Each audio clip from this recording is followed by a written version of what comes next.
Now's the time for a great deal on a new Honda. It's time to drive smarter with high-tech features and excellent reliability. Check out the Honda Civic, Accord, or HR-V. For a limited time, well-qualified buyers can get a 4.99% APR on a 2025 Civic or a 3.99% APR on a 2025 Accord or HR-V.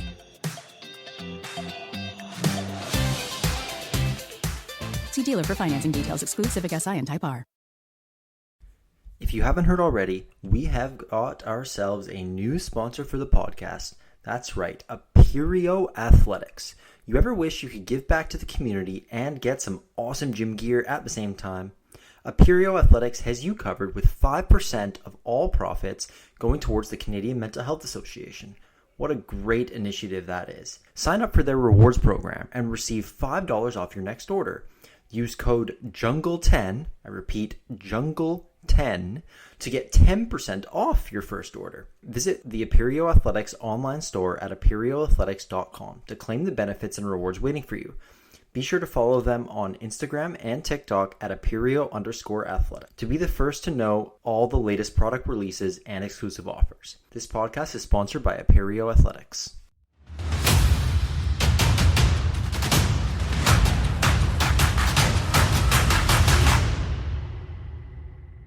We have not one, but two giveaways to announce this episode. So we'll start it off by just reiterating the giveaway everyone knows about, TELUS Cup giveaway with the Fraser Valley Thunderbirds. The field is now set for the TELUS Cup as well, so all 6 teams have been announced for that. I saw Kelowna won. Yeah, Kelowna getting in there is crazy, actually. So good for Kelowna, but from the West region, the Regina Pack Canadians, who have Maddox Schultz, who some people are calling the next Connor Bedard, is on that team. From the Atlantic region, we got the Moncton Flyers. From the Quebec region, we have Chevalier de Lévis. Hopefully I pronounced that right. From the Central region, the Elgin Middlesex Canucks. From the Pacific region, like Joe just said, the Okanagan Rockets, who beat the Calgary Flames to get in. Shout out to the Okanagan Rockets and the host Fraser Valley Thunderbirds. Giving away 3 pairs of tickets, which we didn't word it the best the first time around. We're giving away 3 pairs of tickets to the TELUS Cup. 3 pairs, yeah. So we're going to announce 2 on April 11th. So by the time this comes out, we've probably already announced that. And then we're going to be announcing 1 more on April 16th. So when the first 2 get announced, you still got a chance to win the tickets to that. And just to clarify, that's going to be for the game Friday night, the Fraser Valley Thunderbirds versus the Moncton Flyers is what the tickets are going to be for. So again, 3 pairs of tickets to the TELUS Cup at the Chilliwack Coliseum for the game against the Moncton Flyers. And then, Joe, we got another giveaway. Another one. Do you want me to do this one? Yeah, go for it, man. Okay, so, ladies and gentlemen, you know the new Mowat Cup. You know, we ended up winning the Mowat Cup last year. It was a tournament style. Obviously, this year, no more VI. So, with that being said, we've is it through Ridge, Owen? I believe it is. I believe it is through the Maple Ridge Flames. The Maple Ridge Flames have very, very graciously, by the way, given us a pair of tickets. 2 pairs of tickets? How many tickets? 2 tickets. So a pair of tickets. 2 tickets to the game 1 of the Mowat Cup series. Yes, sir. April 22nd, and that will be with the Ridge Reynolds Flames, obviously, the team that we've partnered with, and the Revelstoke Grizzlies or the Grand Forks Border Bruins, depending on who wins. So if you want to be in the stands, 2 tickets, the game 1 against the very first Mowat Cup series. Part of history, Owen. The very first game, sir. The very first series. Me and Owen are giving away a pair of tickets. So, Owen, tell them how they can win. You can win by liking this reel, making sure you're following us at the Jungle Hockey Pod on social media, and comment on this post and tag who you want to go to Game 1 of the Mowat Cup with. Also, for this one, if you want to earn some extra entries, if you download this episode of the Jungle Hockey Podcast and screenshot as proof, you will get an extra entry as well into the Mowat Cup Ticket Giveaway. We're going to add that for this one. Yeah, dude. So and we're rate us excited. 5 stars on Spotify too. Yeah, no, sure. Wait, never mind. Honestly, for another entry, rate us 5 stars on Spotify or Apple, screenshot it. It's another entry. So, thank you very much to the Ridge Meadow Flames. Thank you to Derek Bedard. We're very excited to be giving away those tickets in partnership with them. And just to reiterate one more time as well, TELUS Cup giveaway with the Fraser Valley Thunderbirds. Thank you to the Thunderbirds. Very excited to be giving those away. And both the TELUS Cup and the Mowat Cup will be pretty unreal hockey. So, you should be trying to win those tickets if you want to see some very, very good, very competitive hockey, high level. And and it's free. And it's free. Why wouldn't you? And so without further ado, we'll roll into the episode here. And Joe, I can't think of a better way to start this episode off than talking about the OV goal chase. So I just want to ask, where were you? What's your reaction to it all? And just give us a little rundown. 895. So it happened on Saturday, right? I can't remember. I think so. It was against the Islanders. I know that. It was against the Islanders on Saturday. So what happens in a college town is you usually go out on Friday night, Owen. Yeah. So we went out on Friday night, and unfortunately, I was sleeping in. And it was an afternoon game that I Joe, didn't I think it was know Sunday. About. Okay, well, Owen, what happens on Saturday as well is you also go out. I know. Sorry. So on Sunday, I was sleeping. And I woke up, and 23 minutes ago, he had scored. And I was pissed because I missed it. But we watched them the night. We watched him the night that he played Blackhawks. Oh, dude, that was nuts. Yeah, arguably a better game. It was so sick. Oh yeah, well, like they got pumped 4-1 by the Islanders. Like it wasn't a great game. Yeah, but just seeing, but still, the goal, like seeing him break the record, the ceremony afterwards. So I'll give mine. It was about 6:30 in the morning here when he scored. So I was also asleep. No, I didn't know it was on that early. So I woke up. I think about 10 minutes after it happened, and just went on my phone, and I was like, "No, man! Like, there's no way I missed it." At least it wasn't fucking 1 p.m. and you wake up and you missed it. Yeah, true. Like, Joe, that was me. Rough. That was fun. But anyway, so pretty unreal to see though, man. Like everyone thought it was an unbreakable record. Props to Ilya Sorokin, first time he ever got scored on by Ovi, so he missed out on getting those custom beer cans sent like all the other 28 goalies. That was a pretty cool promo as well. Just if you didn't know, Ovi sent, or Bud in partnership with Budweiser, sent a can of beer, like a custom can of beer, to every goalie who had faced a shot from Ovi and he hadn't scored on. There was only 28, so pretty crazy. Oh, it wasn't beer; it was zero alcohol beer. Oh, thanks for the correction, Joey. Like, because it was there was like Budweiser 0 because he hadn't scored a goal. 0 goals. Of course. Thank you. Thank you for that. Sorry, I just had to clarify. No, it's all good. I watched the whole like ceremony on YouTube after as well. They said they were only going to let 7 minutes for that. It was way longer than that, which I thought was awesome. And just seeing how happy his teammates are, his family there, his kids, like it was so cool to watch, man. I'm so happy seeing Wayno there. He was happy for him. Exactly, dude. That was another like really cool part. And like he mentioned, like Gordy followed him around when he broke Gordy's record. So paying it forward to the next generation. And I think hockey is so good with that. And then you look at like basketball players, and it's like all the old retired guys just hate on the new generation. I think hockey is like the opposite when it comes to that. There's so much more like respect and support. I love to see it. Well, because they know, I feel like hockey players know how much better the game has gotten since, like, you just watch the game.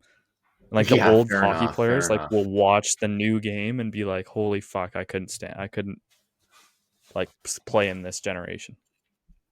Yeah, no, that makes sense. But that could definitely be why. I did see sorry, this is off topic, but I saw that Shaq had renounced his beef with Dwight Howard and said he's going to walk him out at this Hall of Fame ceremony.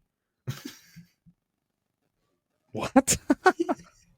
I think Shaq's not bad when it comes to hating on people. Like he He actually hates likes. He on actually Rudy likes Gobert and Dwight Howard. Hardcore. those guys are. Well, fair enough. Shaq was better than them. Game hasn't Yeah, I changed think that much. the thing about Howard that he hates is the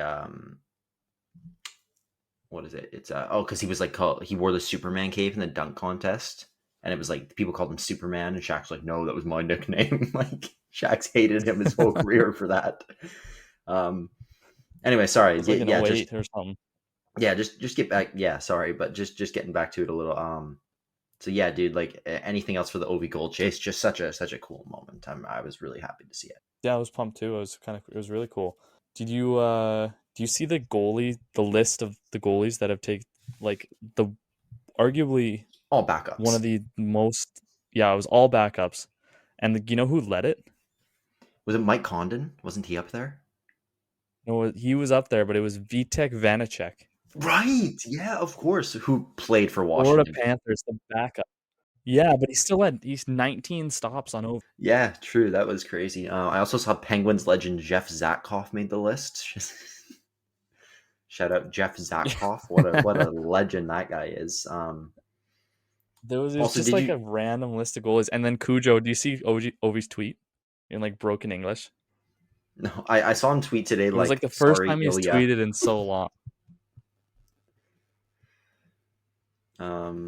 Yeah, the only tweet I saw from Ovi was him tweeting "Sorry, Ilya" or something. It was like a reply to Curtis Joseph's, and it was like, "Yeah, he only had 2 shots on me, but I stopped both of them," or something. He was like, It was, "Thanks, I probably score a goal on next shot, but you retired." Exactly. No, I think Ovi's a good guy. I think it's cool to pass it on to that next generation. But who's gonna be next, Owen? Well, Do you think it's breakable now? pace. Matthews is on pace to break it. But like how many Matthews more? on pace to break 1,000, isn't he?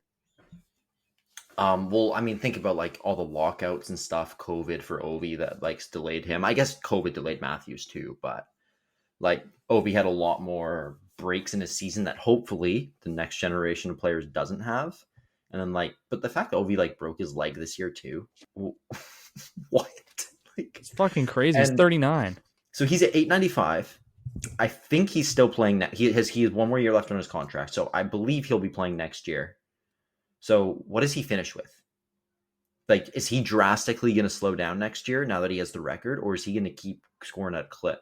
Maybe like 930. Yeah, like so like he probably gets 2 or 3 more goals this year, and then like 35-40 next year. Puts up like 30 to 40 next year. Yeah, like I think and then like retires from the NHL. Yeah, I think 930 is a pretty like fair number to guess. Like I think he's going to be around 30 goals next year. I think he still hits 30. Yeah, that's a good shout. I mean, yeah. How many goals do you think Matthews breaks 1,000, or do you think he doesn't do it? I don't see. Like Matthews is such early a prediction beast. on when we're doing the podcast in 2035. I think he can, but I don't think he will. He's had a lot more like injury trouble. I don't know if he's as durable. I don't like Ovi just can still just stand at the top of the circle and wire the 1-Ts, whereas Matthews is a lot more dynamic with his scoring. Plane. Yeah, he's got to skate a lot more. Just waiting for the plane. Can you hear it? I can't even hear it, dude. Oh, you can? Oh, okay. I thought it was gonna be like loud. Yeah. Yeah. No. So the first one was loud. When we were in the middle of the ad. Yeah. I'll predict no. But he could. Definitely could. Not writing it off. But another crazy thing, dude. Sidney Crosby. I think it was the day of or the day after Ovi got the record, had a hat trick and an assist. So it's like Sid and Ovi still at 30. I think Sid's 37, turning 38 soon, and Ovi 39, just running the league still. And that guy's coming to the end too, eh? What, Sid? Yeah. Yeah, I think he's got 2, maybe 3 more years left after this. But dude, like, how insane is it? I could be wrong, but at that point in time, Sid was leading the NHL in 5v5 points this year. Like, he's one of the best to ever do it. The fact that he's leading the NHL, it was at least, yeah, like and his 20th point per game season. I lost so much money on stocks, Owen. It's ridiculous. Sucks. Yeah, I've lost a good chunk too, but it'll bounce back, Joe. It'll bounce back. So All right, yeah, but Canucks officially eliminated. Do you want to talk a little NHL first before we get into recapping some of these dreams? We never had really had a shot. I mean, I can talk about it a little bit. It was good with the Canucks until it wasn't, and then the moment it wasn't good, it just piled on, dude. It was not good. Yeah, brutal. It sucked. Yeah, it really, really sucked today. I think did they get eliminated today or yesterday? Yesterday. Yeah, so it was when Minnesota won that 8-7 barn burner against San Jose. Yeah, fuck off. Yeah. After we have one of the best comebacks in sports history. That was insane. Down 3 with a minute. I turned a game off. I wasn't even watching. And then we're at the bar, and it's like the Canucks tied it. And we pull up like a pirated stream because nobody got the Canucks game on down here. It's like, what's a Canuck? Like they don't even know what it is. And we like turn the game on, and fucking who scores? Kiefer Sherwood scores on a tap in from like the slot, basically. Yeah.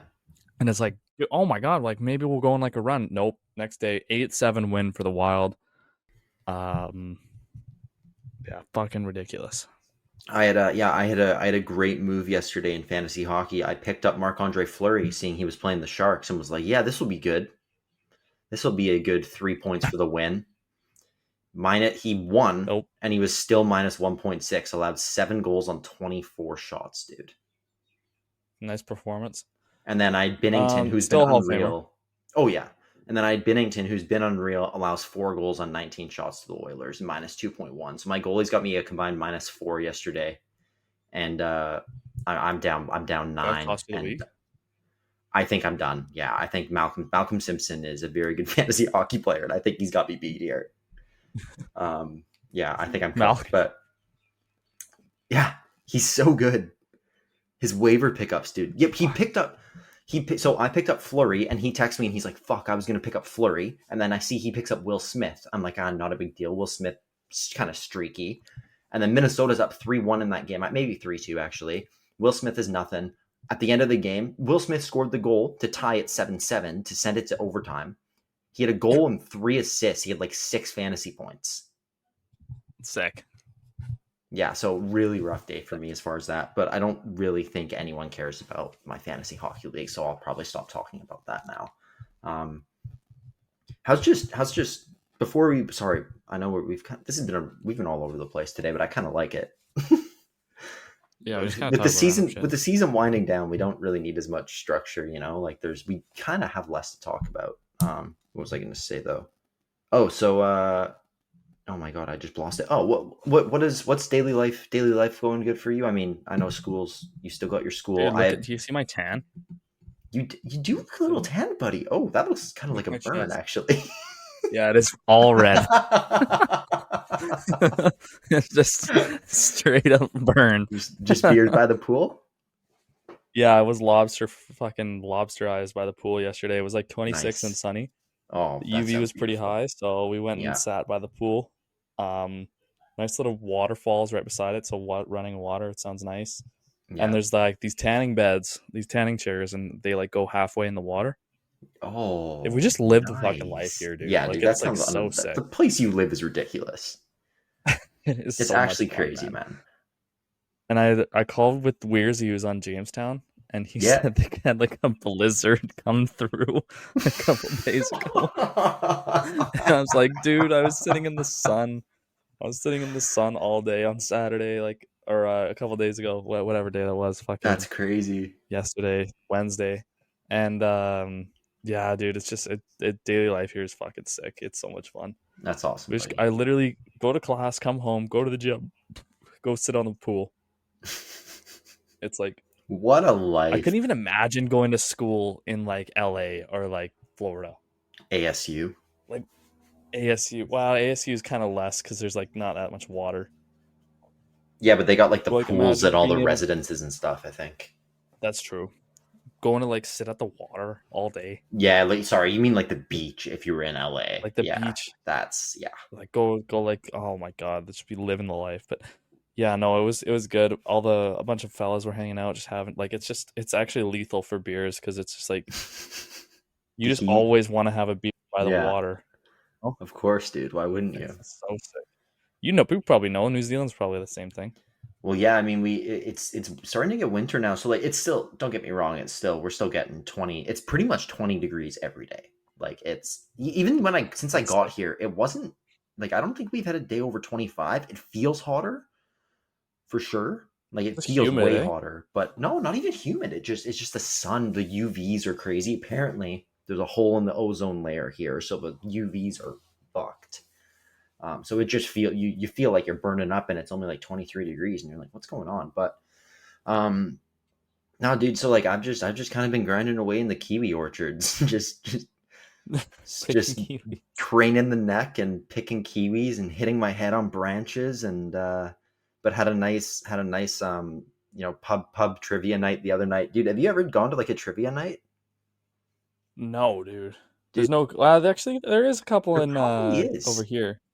But anyways, dude, we've gone 2 weeks in a row, and it's fucking fun, dude. Like, it's not like we're gonna win, but it's fun. And yeah, no, they had some good. Yeah, it's a blast, dude. So highly recommend a pub trivia night with some friends if people haven't done that. It's fun. Jared's been trying to convince me to go bowling. That would be fun too, dude. Why not? Yeah. And there's have you ever done like Top Golf? No, I've never done it, but I know what you mean. It looks unreal. It's so like there's like a Top Golf thing on Friday, so we're thinking about going to that too. Is it because Top Golf is kind of like a bit like a bowling alley setup, but for golf, like you got the tables and the chairs like and the service. Range. Yeah, but it's like set up. Yeah, like you got a little lounge. Like yeah, that would be sweet, dude. You'd have fun there. Yeah, it would be fun. Yeah, dude. I don't know. I think so. But yeah, no. What was I saying? I miss hockey, man. I miss playing every day. Like it's kind of like that's the only thing is like there's no ice. It's kind of hard to find ice out here, and it's like I'm just kind of waiting until I get back home. Yeah, start grinding again and go to the gym and play hockey and go to work and stuff. Yeah, nice, bro. But yeah, no, it's kind of a nice break. I mean, we grinded for so long. Our season's so long compared to every other sport, dude. Our season is so much longer. Yeah, bro, college for sports. Sure. Yeah. But yeah, no, I was been having a good time. It's been relaxing. So nice, buddy. That's great. Well, okay, let's you know what? Let's just fire away a little more NHL before. Quick shout out to Richmond Sockeyes alumni Tyler Thorpe of the Vancouver Giants just signed an NHL contract with the Montreal Canadiens. The second PIJ alumni in a week to sign an NHL contract is kind of crazy. Who's the other guy? Tung. Yeah. Right. Yeah, I'm an idiot. I remember.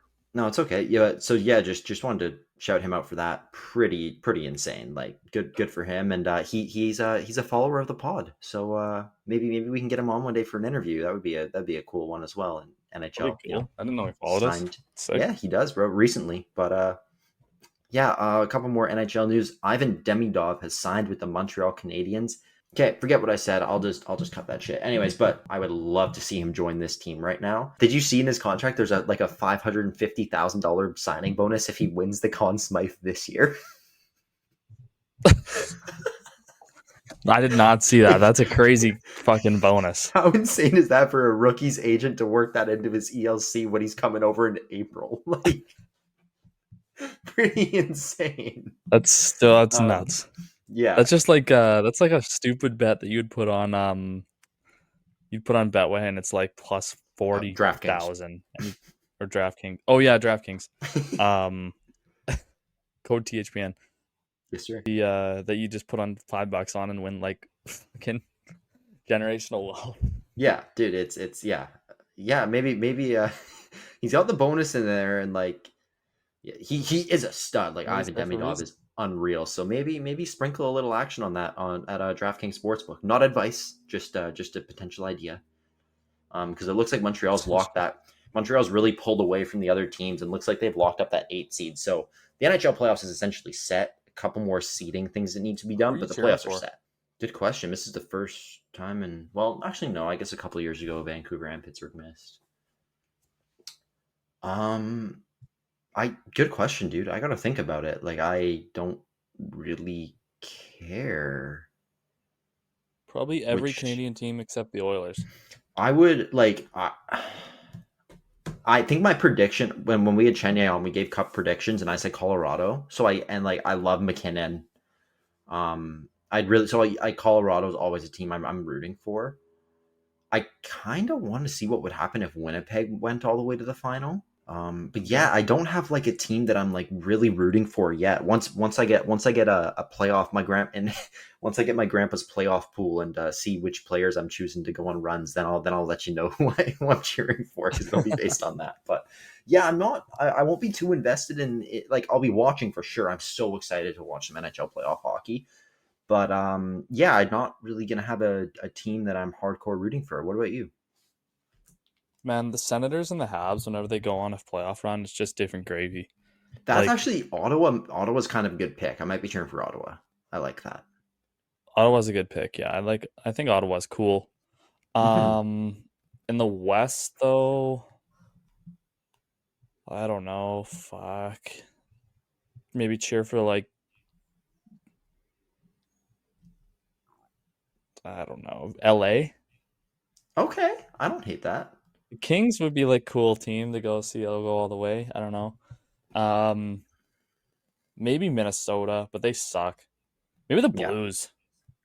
Repeat 2019. yeah. I just Hey can't see Gloria or it. I whatever just it can't is. see it. I just can't see it happening. I can't see them beating Winnipeg or what, Vegas. Like, well, Vegas has some injuries. Maybe Vegas, but who knows? We'll see. Winnipeg can suck, dude. The West is wide open. Yeah, no, The that's fair Oilers don't have a actually. goalie. Winnipeg And can their whole team's choke in hurt. the big games. Vegas has injuries. Yeah. Minnesota sucks.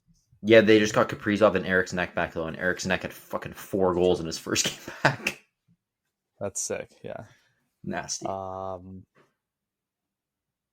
who knows, dude? I feel like this is like a really wide open Yeah, like year this year. Dallas still has Yeah. Heiskanen out even. Like, I'm not that Dallas. confident in Dallas. Like, good I mean, point, we dude. just beat Crazy. Dallas.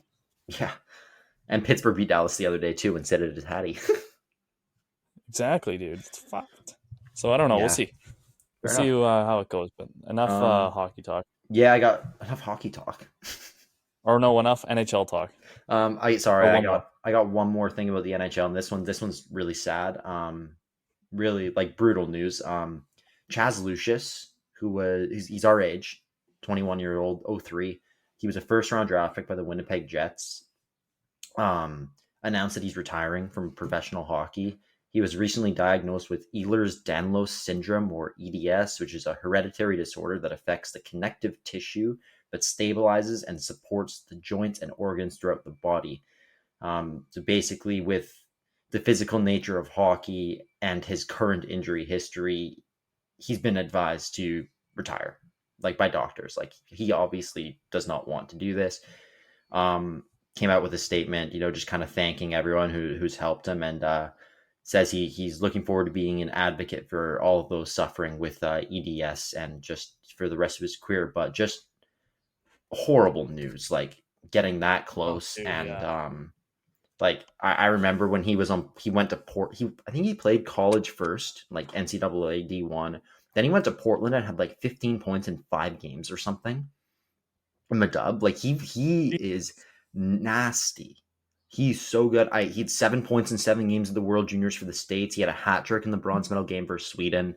So his, like, as a hockey player, he was a stud and he had a bright future ahead. But just overall as a person, like, that being diagnosed with this is obviously horrible. And just, yeah, like wishing him all the best. That's never something you want to hear.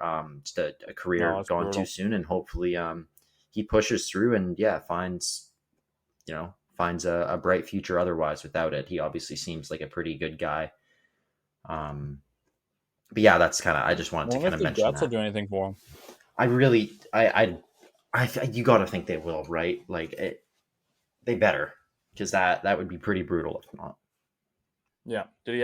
Was he signed? Yeah, he's played in the AHL the last couple of years. So I believe his rookie year in the AHL, he lit it up. Like, yeah, 13 points in 13 points in 17 games in the AHL last year, but he only played 17 games. So he had good numbers, but he was injured. Mhm. And then this year, he only played 25 games. And again, like this year, his injuries clearly took a toll. He only had 9 points, but had a really bright future. So just best wishes. That's, you never want to see something like that. It's horrible. That's Yeah, brutal. But yeah, so I just needed to mention that, and now we'll get moving on to our next topic, which obviously the pitch has been done for a while. We kind of did a pitch based episode last episode. This one's going to be a bit of a VI Yeah, I know. episode. Joe, not Oh, VI, yeah. because the Yeah, KI is yeah. still going, but we need you to give us a recap on what's going on in the KI first. First? Okay. Yeah, and then we'll do VI, and then So I think both semifinals ended in 5 games. Revelstoke gave up a game to 100 Mile, which was kind of surprising to me. But they end up getting the job done in 5. Grand Forks, however, got the job done in 5, which is very impressive against a really good Kimberley side. True. I think. Shout out VIJHL still, who won top scorer and MVP of the league today. Yeah. Oh, yeah. A lot of awards have been announced. Eric Martin was the defenseman of the year on the Fernie Ghost Riders. Yeah. Who reportedly is hanging them up, by the way, which is crazy. Whoa, really? Apparently, yeah. I heard that Wow. from someone. But yeah, congrats on an amazing career. If that is it for Eric Martin. But defenseman of the year in the KI is a great way to go out. I mean, going up on top, being the best defenseman in the league is a good way to end the career. Kale Svensson wins goaltender of the year for the Sycamore Eagles. That was kind of my prediction, just based on his division, how good his division is, and the fact that he was on Sicky and won goalie of the division. Really good. Yeah, unreal. And then so Grand Forks gets it done in 5. And then we have this is game 1 and 2 have both concluded. Grand Forks is up 2-0, which is insane. Revelstoke has never been down in a final 2-0 since the last time I remember. I mean, we didn't even make it to the final my second year, but yeah, it's just it doesn't look good. They're going back home though. Hopefully they can swing a few games in Revy to be very good. They're going to need it. Yeah. Because if not, then Grand Forks is going to make quick work of them. Yeah, dude. Which they're a wagon. They're very, very good. I think Grand Forks would match up better against Ridge Meadows, Owen, in the Mowat Cup. Okay, fair enough. I think so too. I think they're more skilled. Revelstoke has a better system, but right now this Revy's guys aren't going, and they got to turn it around real quick. I'm cheering for the boys though, obviously. Of course. I've been texting them, trying to get them to get fired up here. Texting my old goalie coach too to fucking get in there and start kicking ass, because you can't go down 3-0 in the finals. Like, that's just not, you just can't, you'll never win. So hard to come back from. Do or die. It's do or die. Yes, sir. And I mean, luckily they'll be at home for that, but you never know. I do have a question for you. Like, what did they do about the goaltending situation? You don't have to answer. Ride your guy. Whoever the guy is, whoever you want the guy to be is. But who is the guy? Who is the guy? Couldn't tell you. Did they switch it from game 1 and 2? I know Degenstein started game 1, but he got pulled game 1. Oh my God. Ponto went in, started. I think he let in either 2 or 3. I don't know. I didn't look at the box. I turned it off after it was like 5-1. I don't know how many goals he was responsible for, how many goals Double D was for. But and then they went Ponto last night, and he actually gave me shades of the type of goal that I let in against Princeton. Really? It like ticked off the top of his glove and like bounced over. Wasn't even going on net, I don't think. He just reached up and tried to grab it. I don't know. That's a tough decision because I don't want to give up too much, but I just don't know what they're gonna do. I think when Ponto's on, he's one of the best goalies in the league. Yeah, totally. I mean, the He numbers show that. He lost 4-0 to Hunter Mile. He lost last night 5-2 to Grand Forks. I mean, Dagenstein's gotten more wins, but is he really better? I don't know. We'll see. And I think it's also, you know what's crazy, Owen? I think it's also a tryout for next year, which is not something you want to think about. But they're both 19. Oh, who are you taking?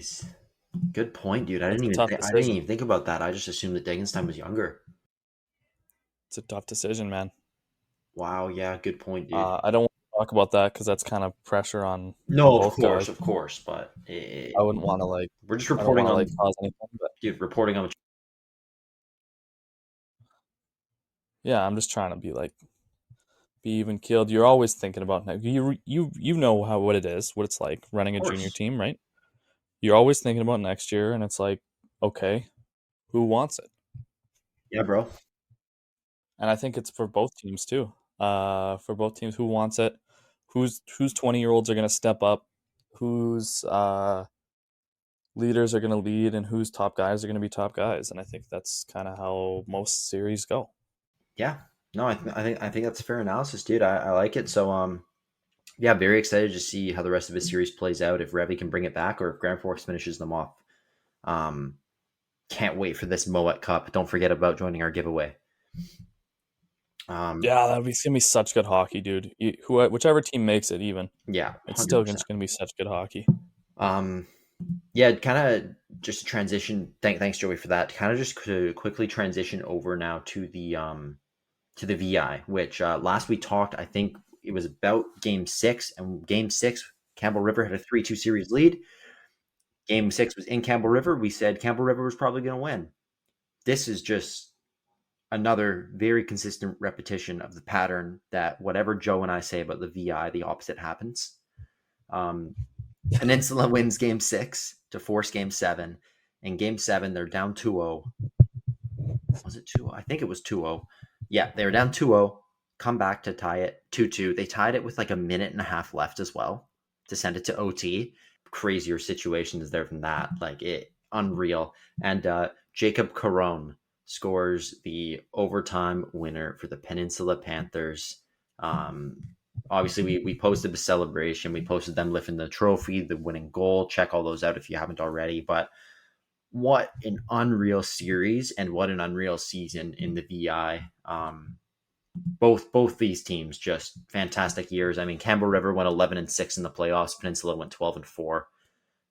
Both pretty dominant, and it came down to the wire. Campbell River, excellent team, excellent year, and just love to see it. But yeah, I don't know, Joe. Did you anything to add for what now, dude? Though, it's like you win the VI, but it's over. They just win. Yeah, it's over. It's done. You win the VI. No exhibition series with the winner of the BCHL. Dude. Nah, I don't know about that. Don't think so. I don't know about that one. No. Yeah. Okay.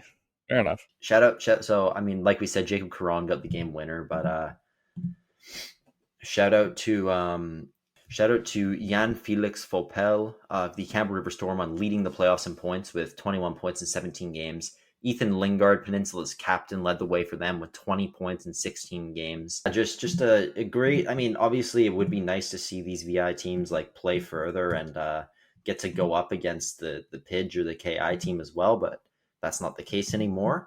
But unreal season, and glad it went the way it did. And we are now very excited to be sending it over to an interview with one of these VIJHL champions from the Peninsula Panthers. We got Mac Fletcher coming on for an interview next. We are very excited for this one. Obviously, we've been trying to get more VI focus, so we hope this can help us out because we still got love for the VI, even though we're KIM PIDGE alumni. We still want to cover the VI as best we can. So I'll send it over that interview with Mac Fletcher right now. This NHL season has been as predictable as a puck rolling on its edge. No one knows where it's going. But that just means there's time for your favorite team to figure things out, and games left for you to get in on the action at DraftKings Sportsbook, an official sports betting partner of the NHL. It's super easy for first-timers to get started. Try betting on something simple, like picking a team to win.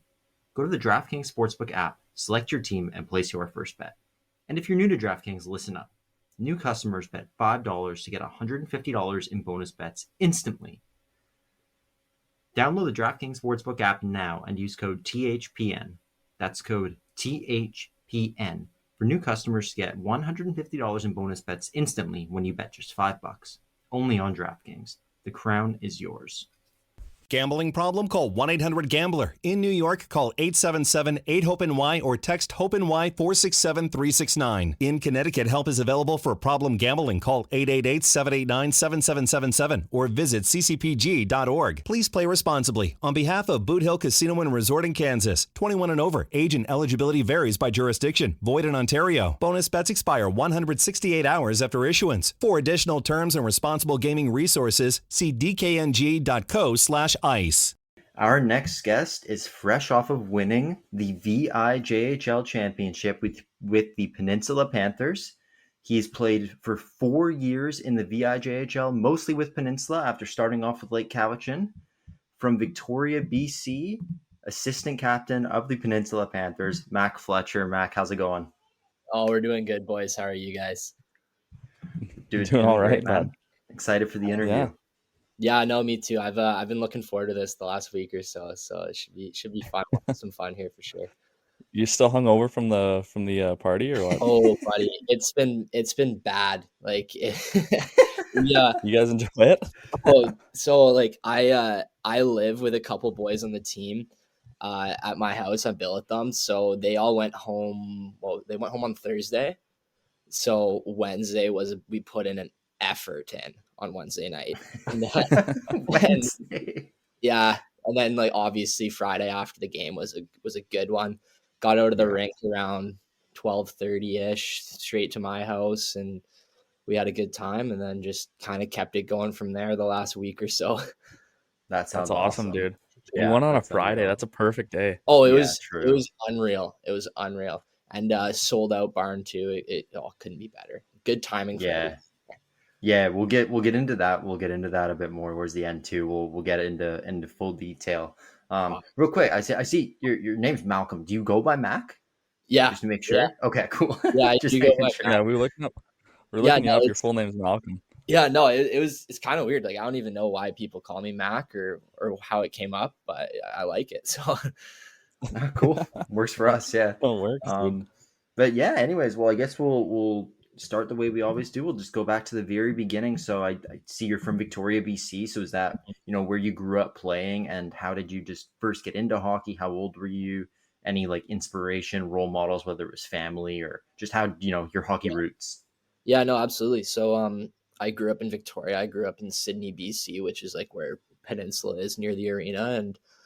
And just kind of like, I think at most kids, I was probably 5-6 years old and just kind of had a few buddies that were playing hockey, and I really wanted to get into it. So parents put me in skating lessons at, I think I was 5 or so. And I actually remember like my first skating lesson, like it was so bad, like couldn't even move on the ice. And then the next year I just I got into hockey and then played Peninsula minor hockey all the way up through, up until I guess midgets, all the way through pretty well. And it was great. We always had good teams at Peninsula, and my dad coached me for most of my time growing up. Oh, sweet.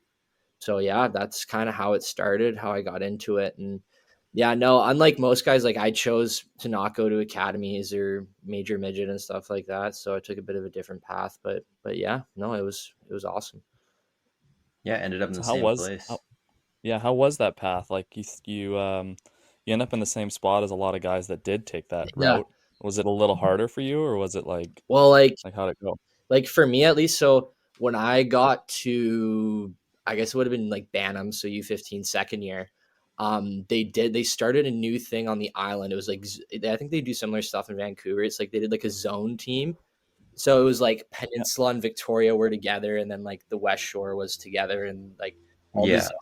So that was kind of the Yeah. first time that was right as like academies were starting to get big. Like guys are starting to leave for academies, and then um, I just chose to stay at Peninsula. Like I played house league up until I think Pee Wee second year or something like that, and Oh wow. Holy smokes, Yeah. dude! I played house league all the way up. Bantam first year, I got cut from our Peninsula like rep team, so I played like B, like Like A2? horrible. Yeah, it was like I think we played in Vancouver Island, like minor hockey. It was tier 1, 2, 3, and 4. We were in Yeah. tier 4.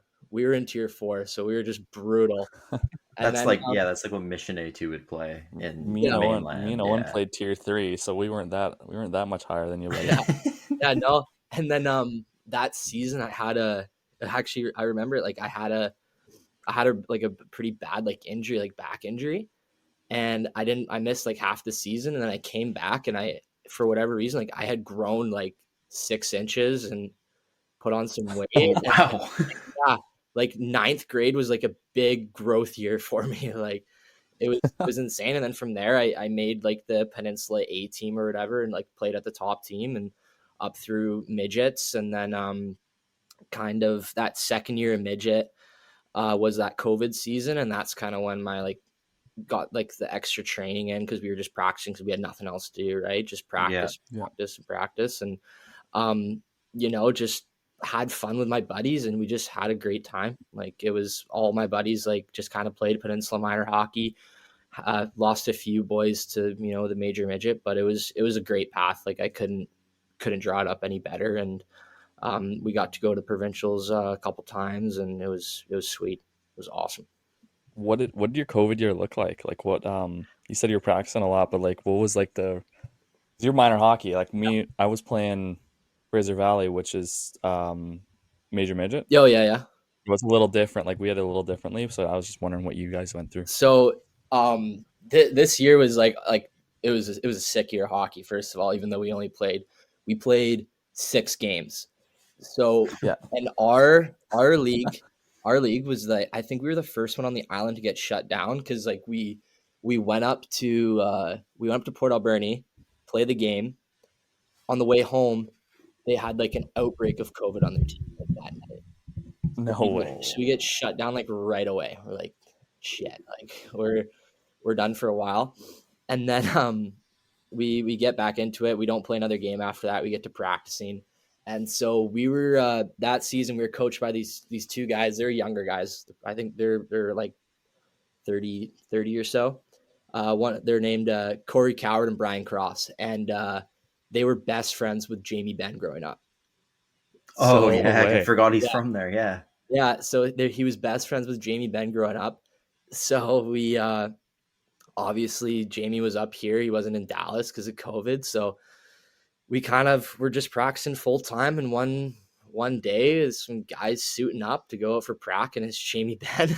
Get out of here. That's so sick. Yeah, so we had a few practices with Jamie Benn, and like, oh, it was so cool, like just to see a guy like that, like absolute beauty, like literally still a 18-year-old kid, like Yeah. like would sit in the room, hang out, and great guy. Like I saw him on this, like walking the streets of Sydney here where we live, like, and he came up and fucking daps me up and like says what's up to the boys, and I'm like, no way, this is real. Like, but yeah, that was an awesome year of hockey, and we didn't even play any games, but like it was just so cool, like just That's being with the boys all unbelievable. the time, and like of course a guy like Jamie Benn coming in and hanging with the fellas is pretty special.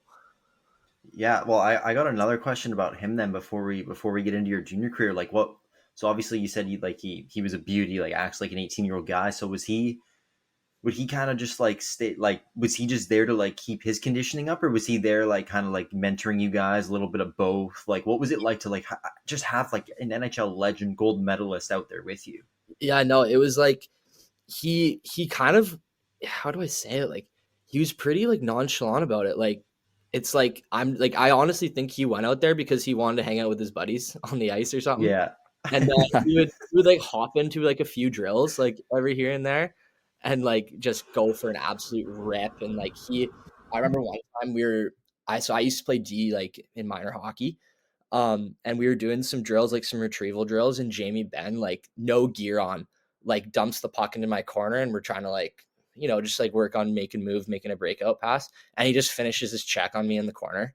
Like, yeah, and I wasn't expecting it. I was like, holy smokes, he got no gear on or anything. Like, but no, it was super cool. Like he like joked around a lot, but if you asked him about stuff like certain situations, obviously super smart hockey guy. Like he's obviously been around for so long, and just it was so cool, so special getting to share the ice with that guy.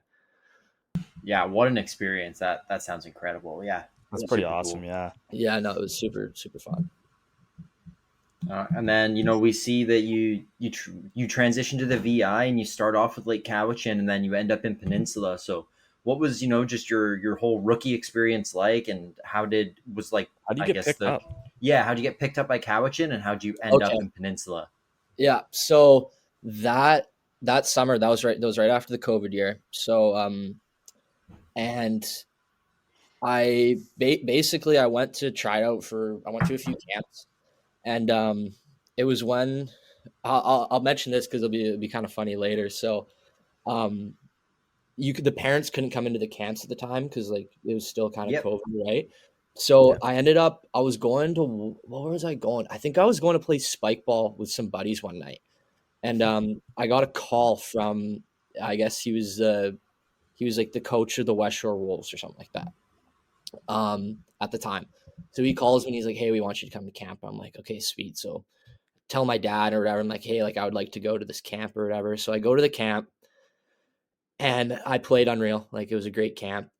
And, at the end of the camp, they're kind of like, hey, like we could offer you right now, or you can, wait around. They mentioned like, you might be like a 670 on the team. And at the time I was 17, I was like, maybe not.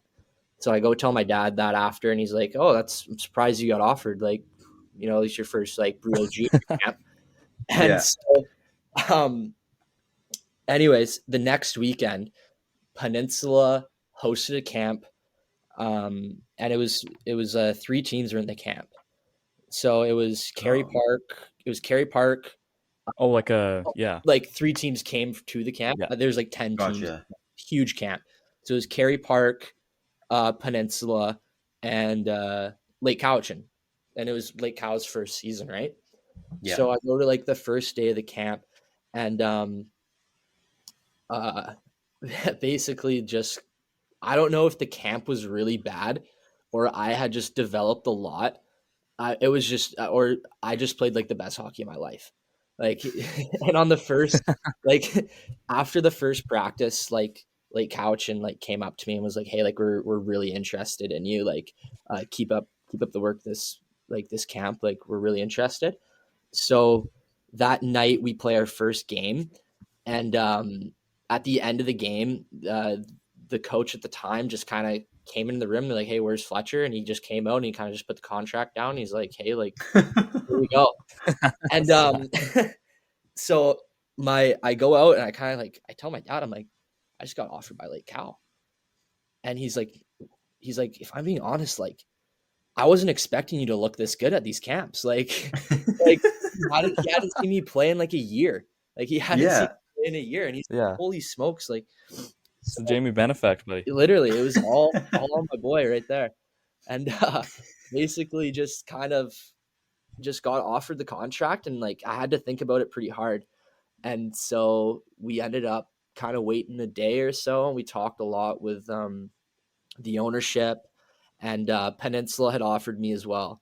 And they were straight up. So this is also pretty like crucial in the process. Is I grew up, I don't know if you guys know this, but I grew up, I was like the stick boy for the Panthers growing up. Like I was like, no way. Yeah, I was like the stick boy for the Panthers growing up. Oh yeah. That's so crazy. Yeah. And like my dad's always, he was pretty good friends with the old owner of the Panthers. So like he was like super involved in the team. Like he was like one of the governors for the team for a long time. Yeah. So Wow. so like that was a huge decision that we had to make, like as a family and for myself. So I got offered Lake Cowichan, Peninsula, and West Shore, and I talked to everyone individually, like throughout the process. I even had a guy, like one of the coach of Peninsula at the time, Brad Tippett. He even like had a call with like Ian Burney, like this is a big decision for the kid. Like, is there a spot there? Is he going to play? That sort of thing. Anyways, all said and done, it was my decision, and I decided to take a chance in Lake Cowichan and expansion franchise, and just kind of made it. Just decided to sign, and that was kind of that. Just yeah, that's about it. How that got there. Yeah. And then, So then- yeah. Sorry, go Joe. Oh, and I think we're gonna ask the same thing. So Yeah. how do we end up in Peninsula after that? Oh, okay, yeah. So Yeah. So I get up to Lake Cow, and Lake Cow, I could talk about Lake Cow for like hours. That was a crazy experience. Really? It was Good or bad? What are you saying? like a little bit of both. So when I first got there as a billet, so my family owned like a summer, my grandpa owns like a summer property in Lake Cowichan, like right on the lake. So like I've been up there before. And anyways, so I show up for main camp a few days early. So I'm staying there, and I find out I'm going to a billet house, and they're like, yeah, like it's going to be a temporary billet. There was I think 4 of us. That's never good. Yeah.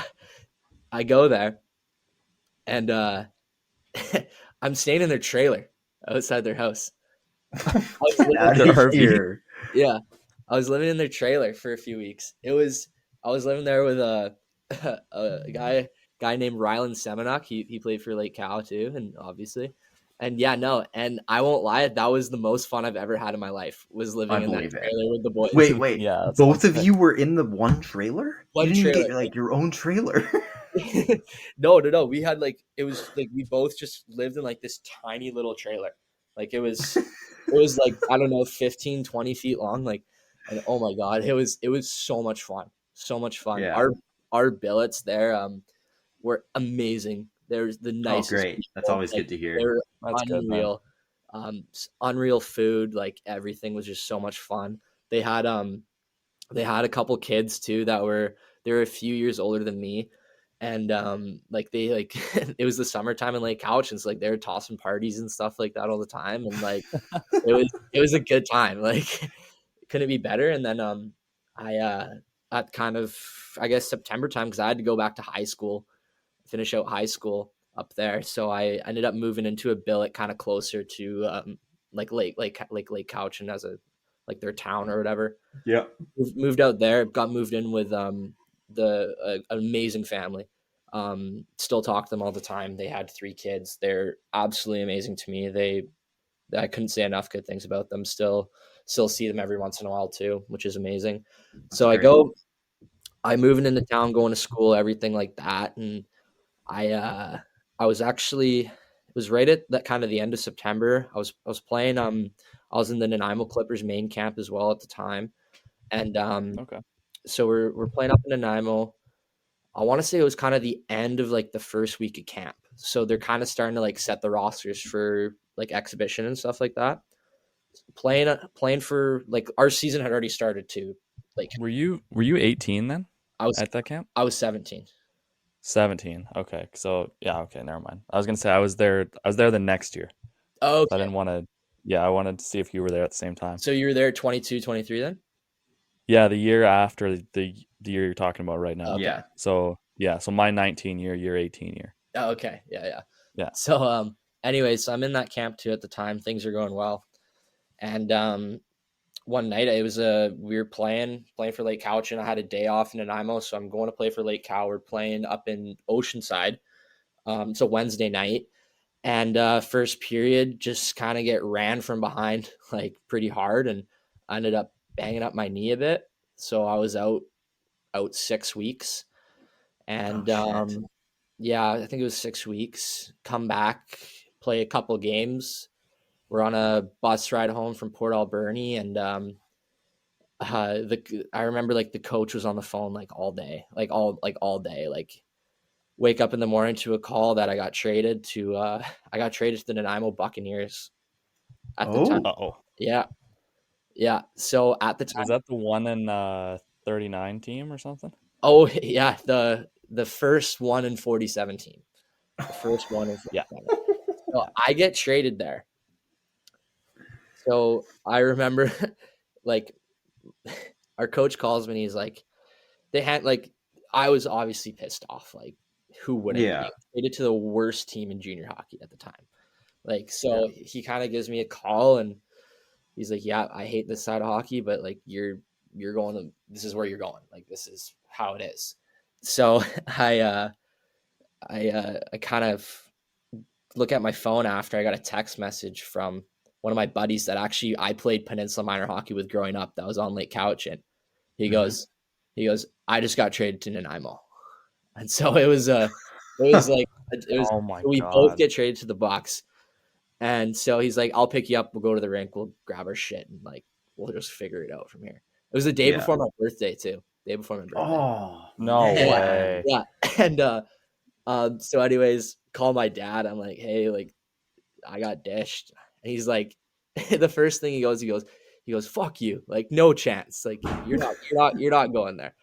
Yeah. So anyways, like it's no disrespect to the Nanaimo Buccaneers, but like I just didn't want to go in that situation. They had gone through a few coaches.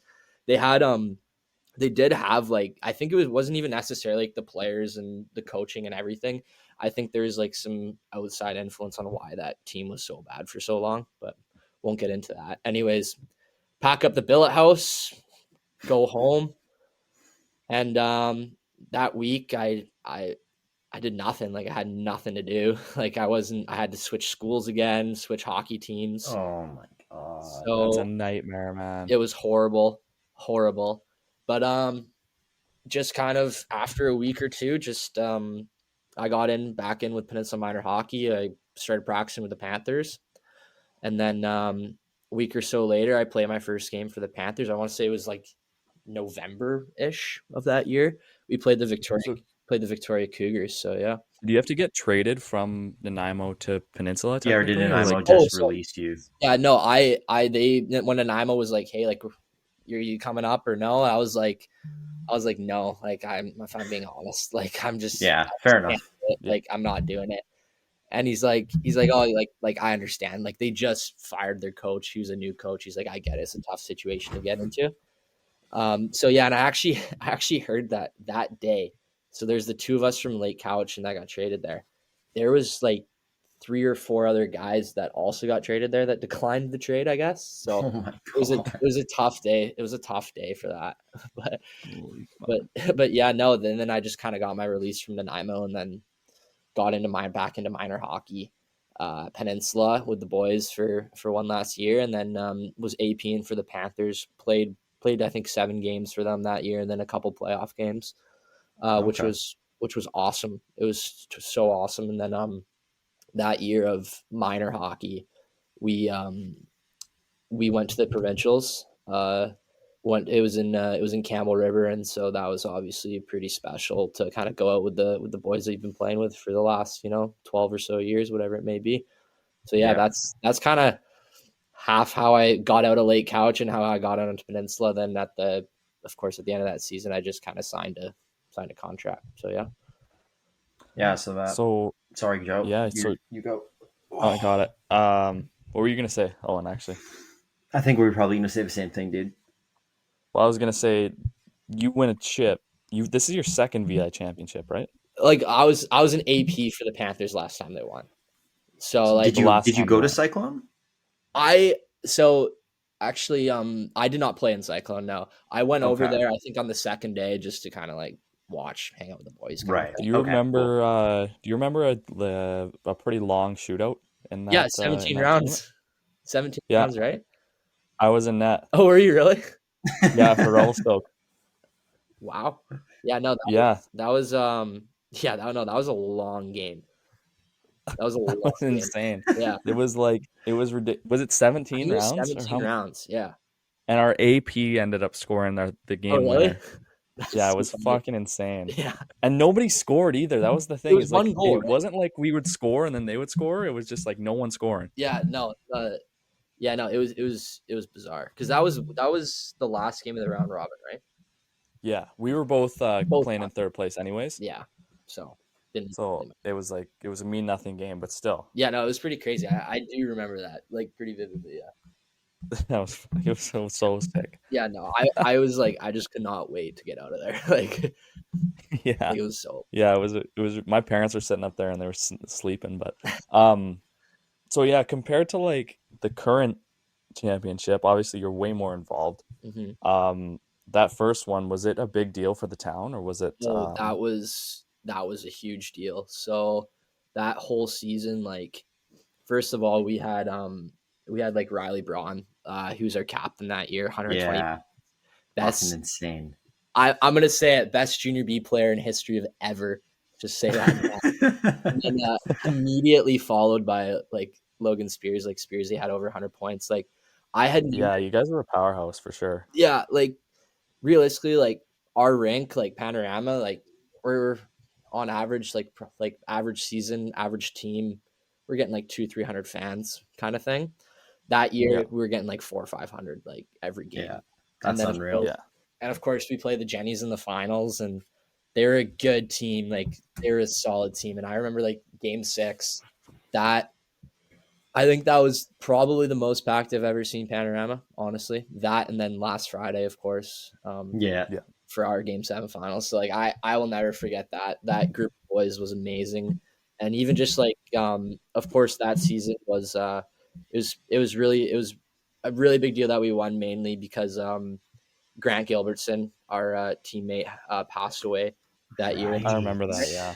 So that was a super, super amazing that the boys got it done for him. And I know that meant a lot to a lot of guys on the team. It's something I remember. Forget. Yeah, you guys had his jersey hung up Mm-hmm. behind the behind the bench. Yeah, we always had behind the bench. Game. So yeah, no, that was amazing. Like just that like how they came over that like adversity. Like it was a horrible time for us, but seeing a group of guys come together like that and rally around, you know, a team, a family, and come out on top is absolutely amazing. Yeah, that's incredible. Awesome. Yeah, no. And then so you get into your first full season of junior hockey with the team that you used to be a stick boy for. So, Yeah. What was just like, I guess, let's say the next 2 years, like in Peninsula, I see you had 16 goals last year too, and 30, you were half a goal per game. So what was, your first rookie season and then your next full season, like in Peninsula for the hometown team? So my 18-year-old season, this sounds so weird. Like it was my first year playing forward. Never played forward. Yeah, I was going to ask that too. When did you make the switch? But it was then. It was when I was 18. Yeah. When I was 18, I was kind of like, it was like, like, see what happens. Like, so that season, like, I kind of like just tried to like embrace like just playing greasy hockey, like just be so greasy, finish every check, run my mouth for 60 minutes straight. And like, I wasn't really that good, honestly. Like, I think I had 10 points my first year, maybe 11. And I know like my first goal of the season that year was my first goal of the season, like I like made a horrible play. I was like just outside our blue line. We started the game. It was like just outside our blue line, and I try and like stretch out the right winger.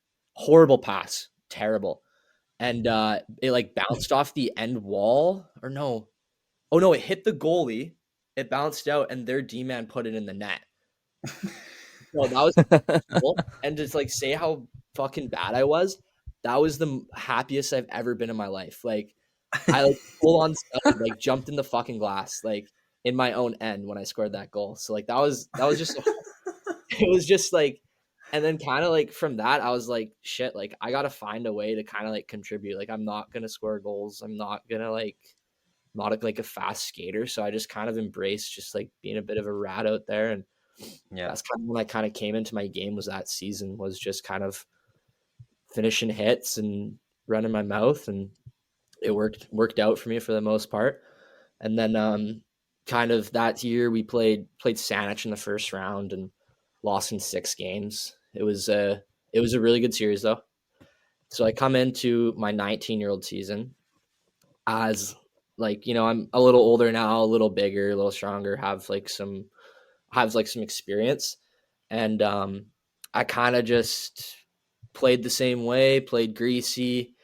And then just kind of, I think it was 6 or 7 games into the year, I kind of put one in, and then kind of the next night scored a couple more, and then the goals just kind of started to come. I think I only had like, I want to say 3 apples on the year, like 16 goals, 3 apples or something like that.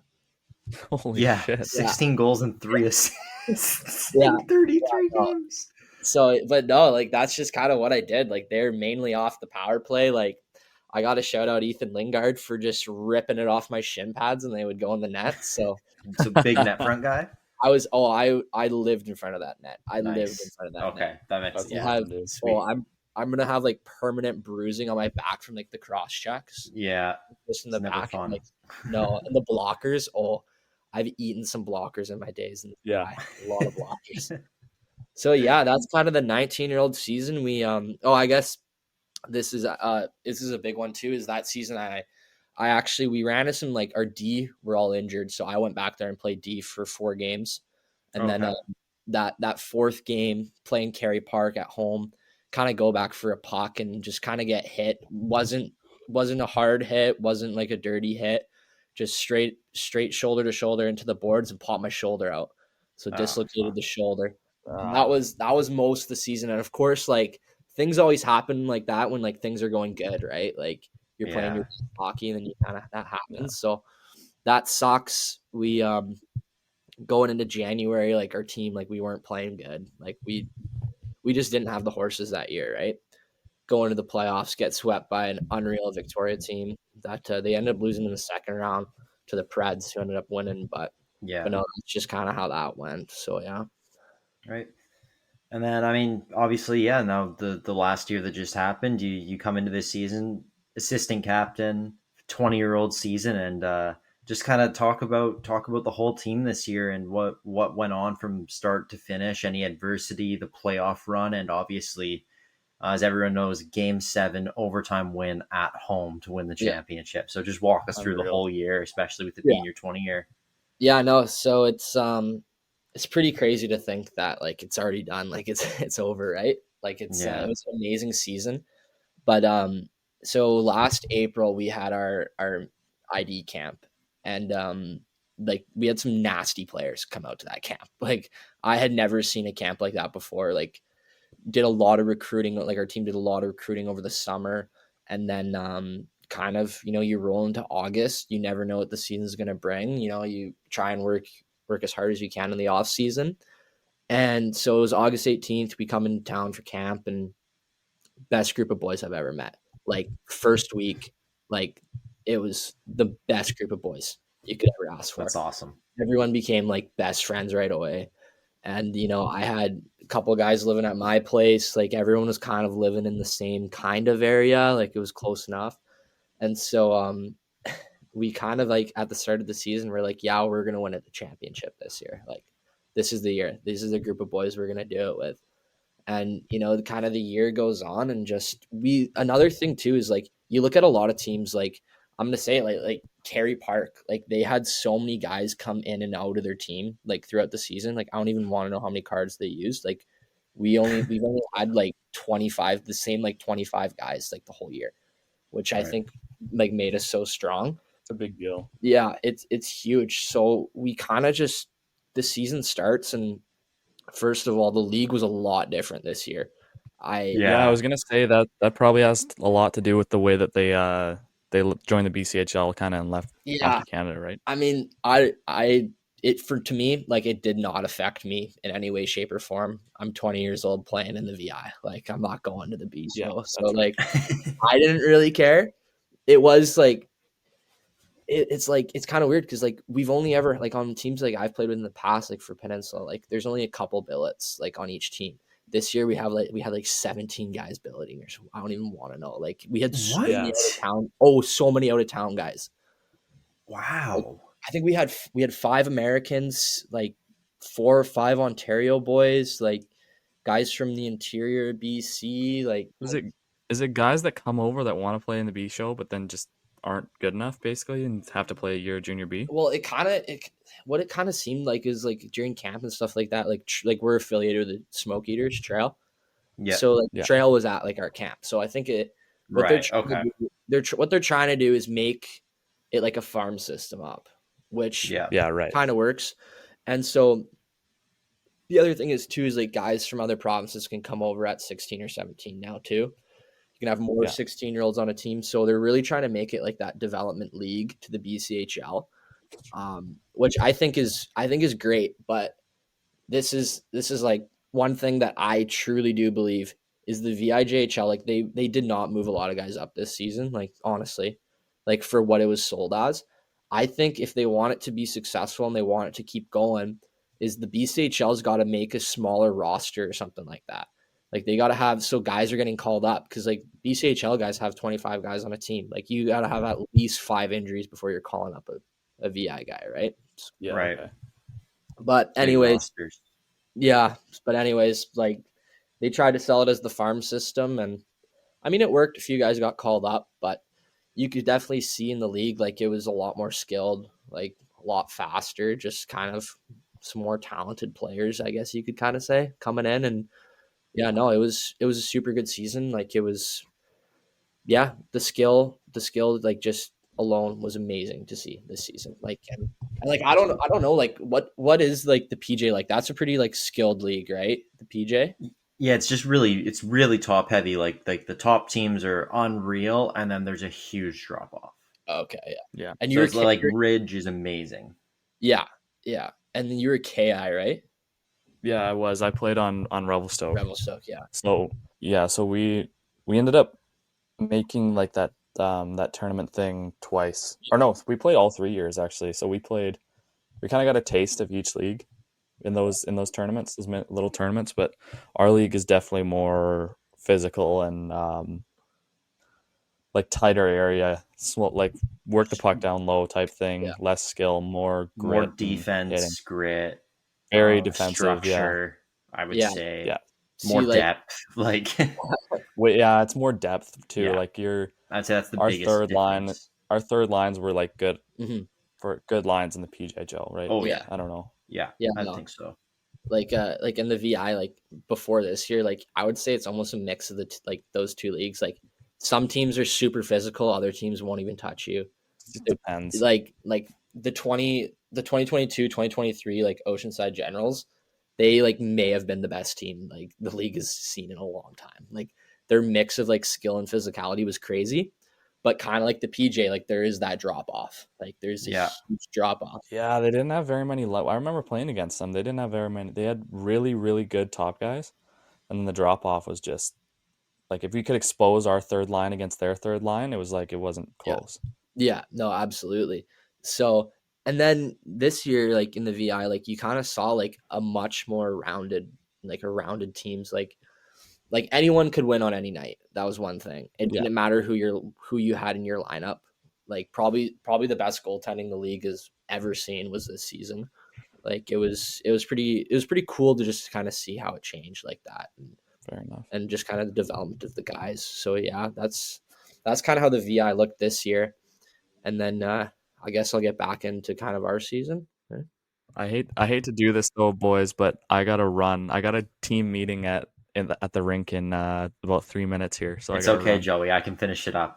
You'll just get to watch everything. It's okay, buddy. No, don't worry about it. It's all good, Joe.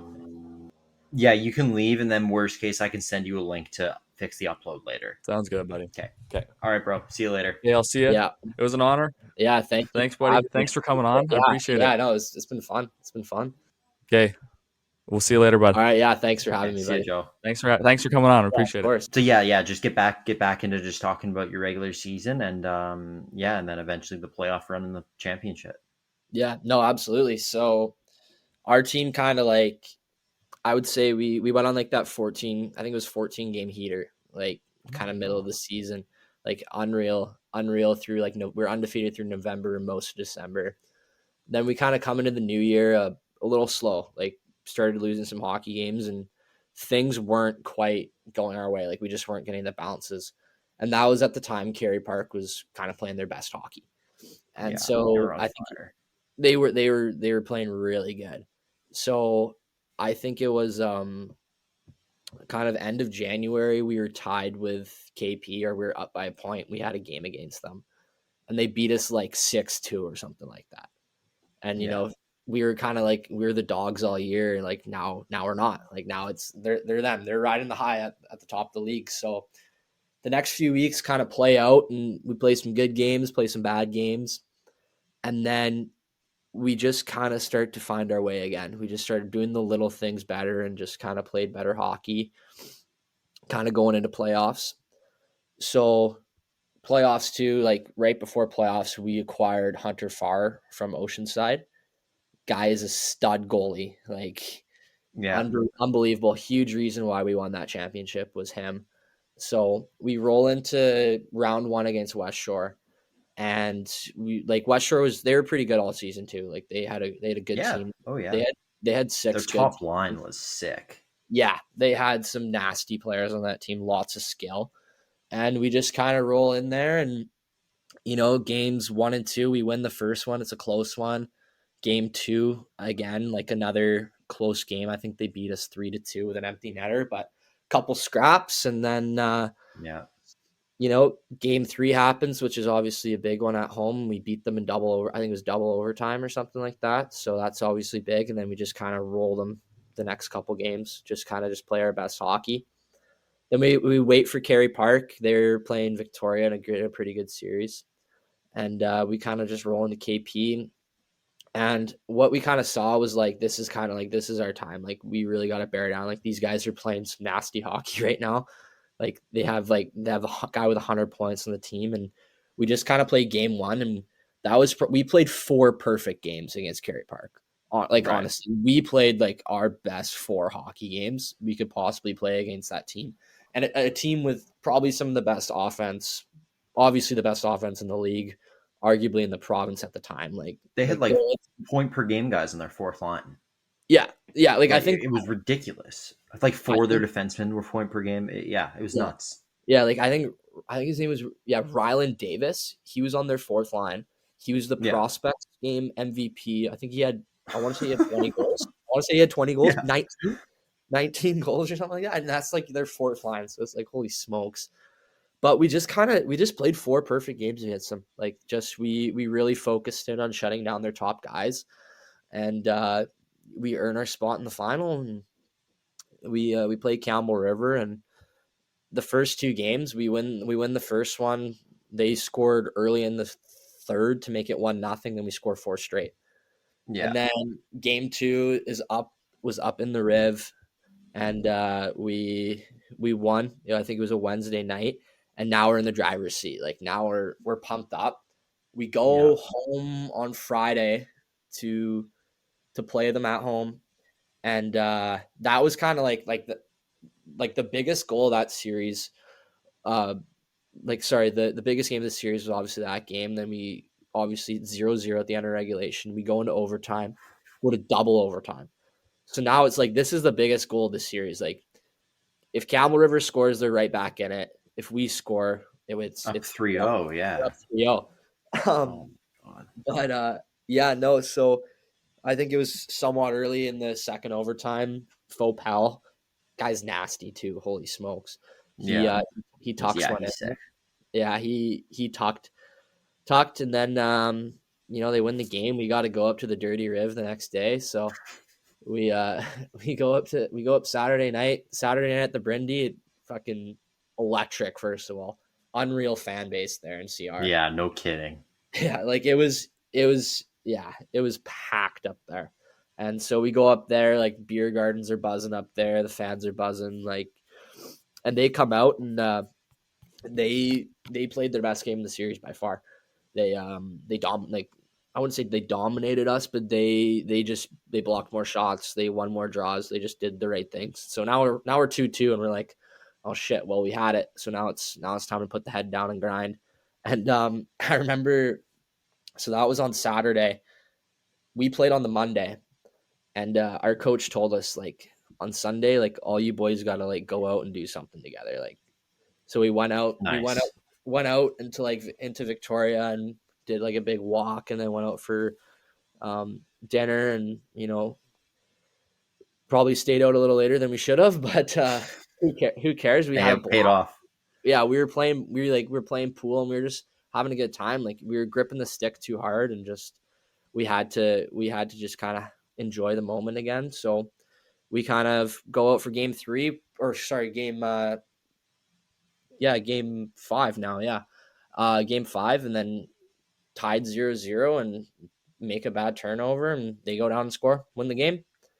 Now we're going back to the Brindy, go up to the Brindy, and then we, they're up 3-1 in the second period, and we just kind of come back and somehow pull it off, win 4-3.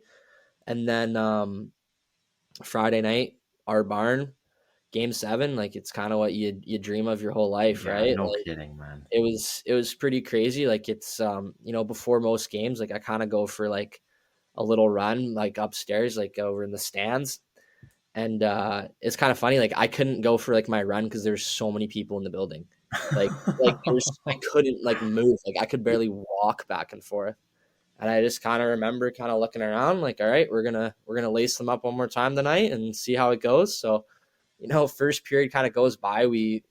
I'd say we probably outplayed them in the first, but they got one on us kind of halfway through that first period. We're down 1-0. Then they get another one early in the second, and we didn't doubt ourselves for a second. Like, obviously Campbell River, like, they played some awesome hockey. Caden Serpa was unbelievable, but we just kind of never thought about losing. Like, we played every single game to win, and it was just the effort from the boys and just how relentless we were throughout that game and the series and just the whole season alone, how we just battled through everything. And, third period comes out, and Brennan Williams on the deflection right in his office kind of scores. And we knew right then and there, like, we had to get one past her, but if, like, we just had to get one through him, and I knew we would get there. And then, of course, like, late in the third period, like a minute and a half left, like, just the puck squeezes out, and we Kenny Price puts it home. And then it's like, holy smokes, like, that's like the place is going nuts at this point. Like, fans are like, everyone's so hyped, and we go out for OT, and it's like, I'm like looking around, I'm like, holy smokes, like, the next goal, like, someone's got to get it. And kind of, it's actually kind of funny, like, on that last goal that Cross scored, like, the shift before that, he had like the exact same play and shot, I think, low blocker, and he stopped it. And then Really? and then the exact same play almost, that when Hodgson steps up on the wall, and then Karan picks it out of the guy's feet, like the same play, like same, like, use the D-man as a screen, he goes high blocker, and just everything erupts, like everything, like, I don't even remember, like, I can't even remember, like, my gloves, like, I actually, my visor is like so scratched because, like, I threw my helmet, like, and it hit the wall, like, oh my god. Everything went like blank. Like, it was just absolutely amazing. Like, I couldn't believe like how loud the place was, and just I couldn't ask for a better ending. Like, truly like a storybook ending to a crazy season. So yeah. No, that was a great explanation. And obviously, I can't imagine what that atmosphere must have been like. And because even like obviously covering like the finals, like me and Joe, like, when it was 2-0 for you guys, we're like, oh yeah, like, they got it clearly. Like, the Peninsula's got it. And then it's 3-2 for Campbell River, going back to Campbell River, and we're like, yeah, it's probably Campbell River's probably got it. And then it's like, it just, the way it kept flipping. So like, I know you said you guys like did a really good job of keeping even heads, but I just wanted to ask like a little further, what are you guys saying? Like, games, like, after losing 3 in a row, you're down 3-2, you're down 3-1 in the game. Like, what's it like in the room? Like, how are you guys feeling? It kind of varied. Like, there was some guys that were just like shocked, like, we had it, and like we kind of screwed ourselves at times. But like, okay, I kind of like told the boys, like, at the end of the game, like, we're all kind of sitting there silently. I'm like, boys, like, the script just got that much better. Like, it just got that much better. And we kind of we kind of like refused to get down on ourselves. And, you know, like a few guys were super pissed off, like 100%. But how we just kind of, you know, took the night, we bust home. And then that day, like that we spent together, like, sorry, that day we kind of spent like after they tied the series, really kind of flipped our minds of like, Good. okay, That's it's awesome. all good. Like, and then they win the third game and it's like, whatever, we played a great hockey game. They were just better than us tonight. It's going to happen. Then we roll into game 6 and it's like, there's no chance we're losing tonight. Like we refuse to lose. Like we refuse to lose. So that's kind of how it was. And just the effort and like the pride that we had, like we could not lose that series, especially after going up 2-0 at the start. Like we were not losing that series. So yeah, there wasn't like anything in specific that the boys were saying, but yeah, that's kind of where our heads were at. Oh yeah, that's crazy that you guys were able to just keep that mentality throughout. Like it's so hard to, it's a lot easier said than done. And so I just wanted to ask, like obviously, you know, I saw the video of you guys lifting the cup, the celebration at the rink. It looked amazing. Saw the overtime winner. Like what a game.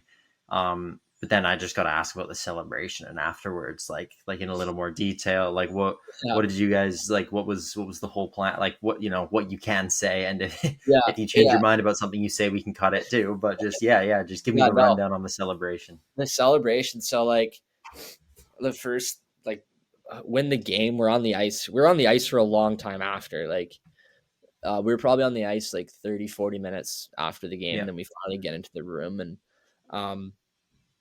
kind of get in there, and we just kind of have one last kind of talk with the boys, talk about the game, and gave out the game puck in the hard hat, and I won the hard hat, not a big deal, but anyways, we just kind of coach kind of walks out of the room, we're all hyped, and we flip on the speaker, and we always play we usually play song like You Came to Party. I don't know if you know that.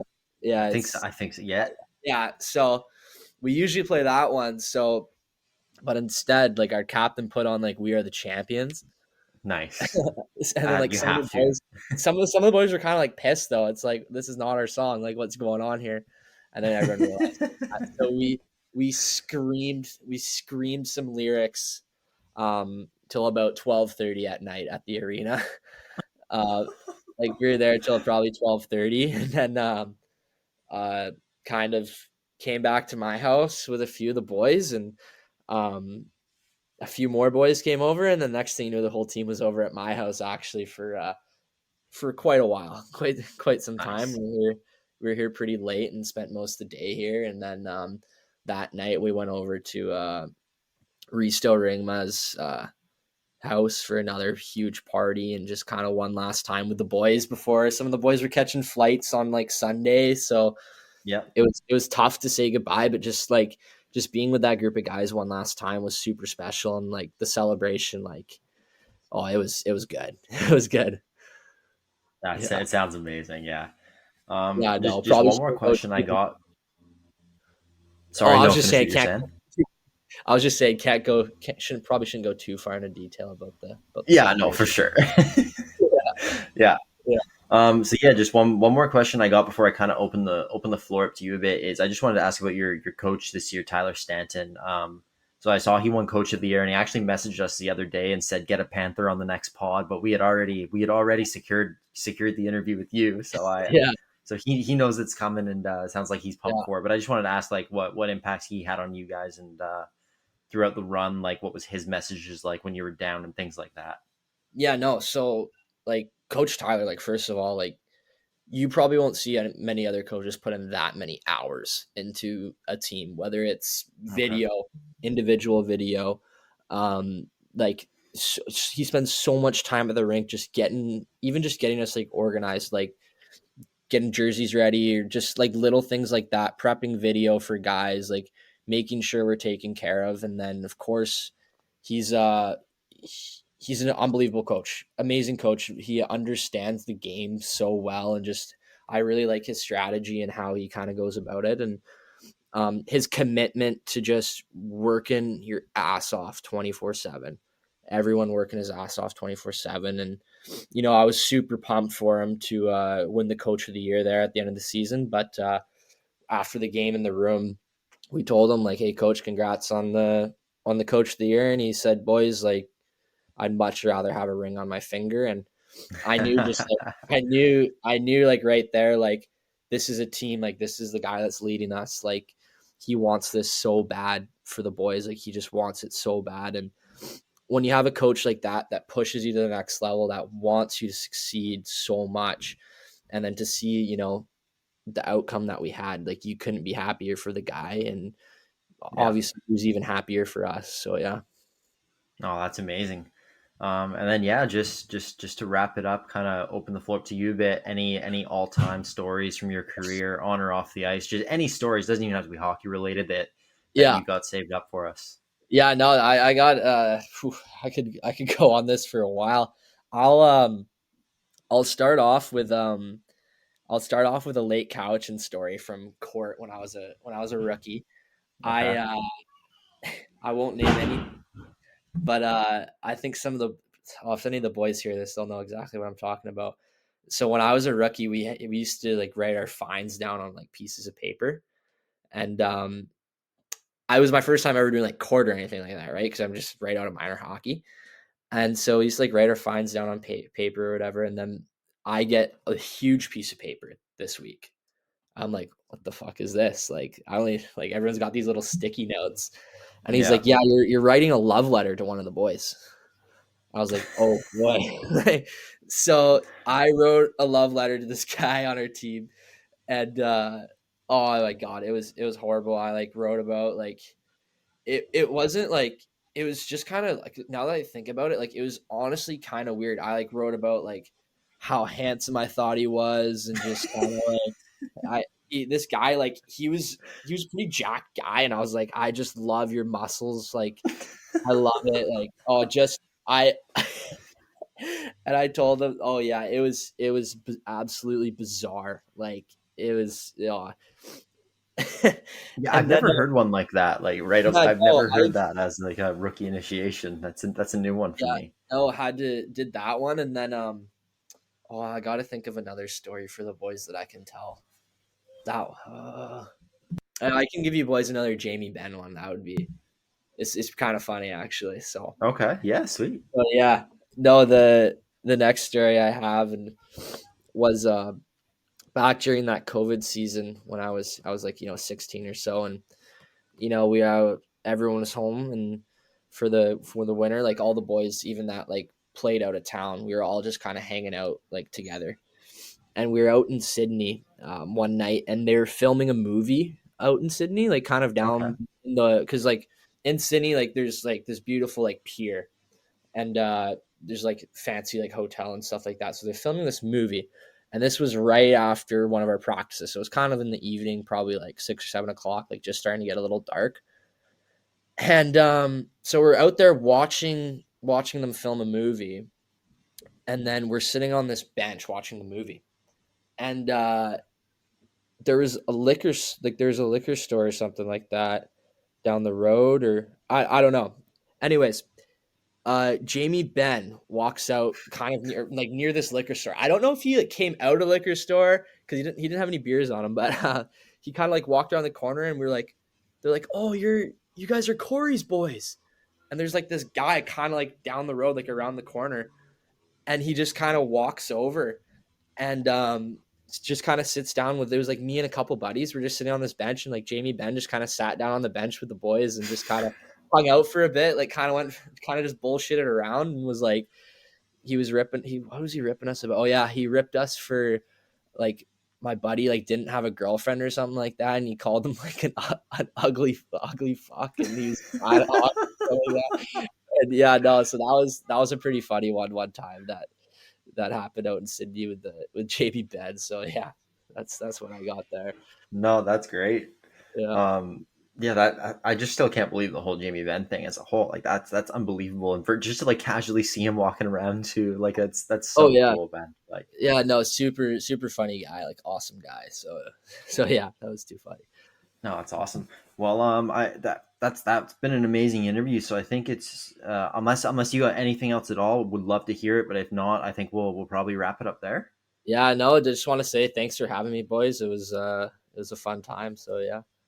Yeah, no, thanks. Thank you a ton for coming on. And yeah, that was a great interview. It's yeah, there's a lot of great stories, and it was great to hear about the championship. Obviously, we wanted to get a VI champion on here, so I'm glad glad we got it done. And just yeah, thanks a ton for your time. That was a good one.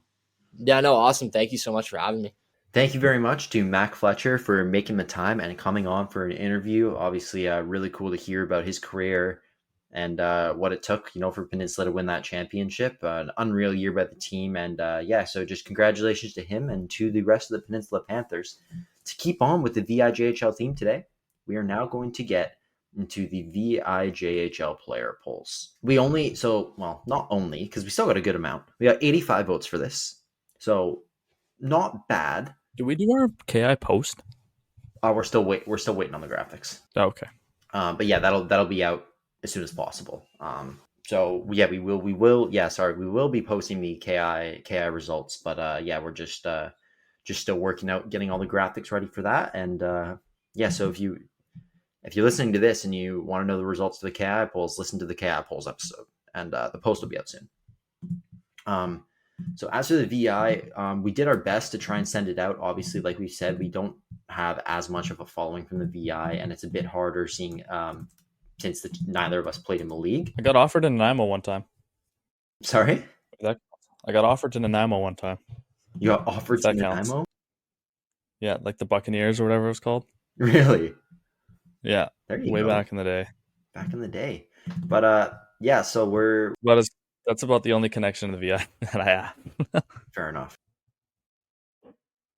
They were dust too. Was that the year and they went like 1-40? They were horrible. Was it that year? It might have been, or it might have been the year after. And I was like looking at their stats from the year before. I was like, there's no way this is a good idea for me. So I went back to Fraser Valley. It was probably the year after. That's pretty funny though. So for this one, like, I don't even know if we're gonna end up, due to a lack of votes. We got 85 votes, which like still good. But like some teams, we only had one or two guys reply. Only a couple teams. Most teams, we had a decent response rate. So these polls might not. How many teams are there even? How many guys could we even gotten? Like, what's the percentage? 11 or 12. So that times like 23. 240 kids.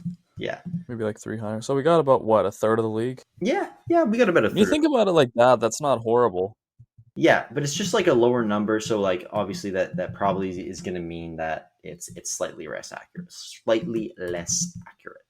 I think the KI ones were the best. Oh, dude, it was awesome. Just because like the sheer amount of votes, like it's going to be, it's going to be better like that. For the VIJHL player poll, starting it off with the worst sty in the league. We're going in a random order for this one, but the worst sty in the league. In fourth, I'm only going to count, like, these might not all be top five if there was only like 2 votes for someone. Okay, so in fourth place we got Matthew Ouellette. In third place we got Marcus Dumas. In second place with 7 votes we got John Shields. And in first place with 10 votes, which I think is the most we've seen for a guy for worst sty, is Adam Konowalchuk of the Kerry Park Islanders, who was on the Coquitlam Express and kind of came over to Kerry Park towards the end of the year. But yeah, he ends up winning worst sty, and that's after playing in the BC. So I don't know what's up with his sty. Like, you'd think after some time in the B show that it would probably be all right, wouldn't you? Played for Coquitlam. Yeah, he was on Ridge when he was 16 too. I played against him then. Did he have bad sty then? I don't think so.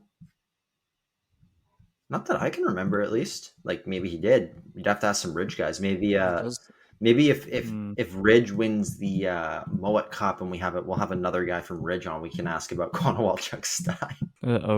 Yeah, I can't find him. Can't find any photos of him playing. Anyways. And then for the funniest players in the league, only going to go for 3. In third place, we got Dryden DeMello. In second place, recurring name already, we got Adam Konowalchuk. So he's got bad sty, but at least he's funny. At least he's funny. And in first place with 7 votes, we got Carter Crab. So Carter Crab. I think funniest. What team does he play on? Victoria, Yeah, Victoria. number 8. Moving on to the top 5 biggest beauties or nicest guy. Again, only going to do a top 3. Another repeat already. Dryden DeMello, who also had votes for funniest guy. So funny and a nice guy. Sounds like a great teammate, guy you want to play with. In second, we have the captain of the West Shore Wolves, Zion Lavoie, with 5 votes. And in first, we have Cohen Loney, who I believe we posted one of his fight videos recently, if I remember correctly. 6'5", plays for the Port Alberni Bombers, and yeah, the guy can chuck him. Oh, it was Logan Wright, who is another like absolute heavyweight. He'll probably be on here for King of the Jungle. He fought Cohen Loney in Campbell River versus Port Alberni Bombers. That was a good fight too. It was quick, but it was a good fight. Okay. Yeah. So, and then, Cohen Loney of the Port Alberni Bombers, who was on Nanaimo most of the year, so he must have gone over there around the deadline to join them for the playoffs. But moving on to the next one, we got most likely to fall in warm-up. Tied for 4th with 3 votes, we got our guy Cage Star, as well as Colby Robinson. Shout out to Cage. He was only there for a short time and got made the most likely to fall in warm-up list. Also fun for him, I guess he gets to be on the VI and PJ player polls since he played in both leagues. Yeah. In third place, we got Rylan Davis. In second place with 5 votes, we got Danny Betcher. And in first place with 6 votes, we have Marcus Dumas, who I believe plays for Nanaimo. Yeah, plays for the Nanaimo Buccaneers. Never one you want to win, but there's worse things than falling in warm up. Okay, I've done it too. It's happened. Like, I've done it as well. Yeah, I went on in skate guards against Richmond once. That's embarrassing. And that was like Bainesy was on. There was like 5 or 6 guys I used to play with on Richmond, like Bainesy, I think Tanner Milne, Joe Inaconi, and I was just getting destroyed, dude. Destroyed. But then I scored a shorty in that one, and we beat them, and we were supposed to get spanked, so made up for it a bit. But that was a rough warm up for me. I didn't. Still, yeah, not very fun. Yeah, I can't fully make up for that. Moving on, we got one that's always a fun one. We got best nicknames. So we'll start in tied. Actually, we got a 3-way tie for third place. We got this is funny.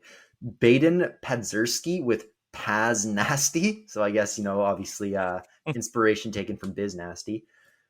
We got Brody Lindahl as the Lind Show, which I mean, he's a stud. So I guess the Lind Show, not the craziest. I mean, yeah, it's not the most creative name, but it's a fun one. It works. Yep. Nothing wrong with that. And number 1, Owen. Luke Ridge. Oh, this is still a 3-way tie, buddy. And then we got Luke Ridgway with the Painter. Not sure what that means or where that one's coming from, but the Painter. In second place, we have Joe's favorite player in the VI, UC Sarny, also known as Juice. That's a great nickname. I think that's Kevin. That's kind of cool, yeah.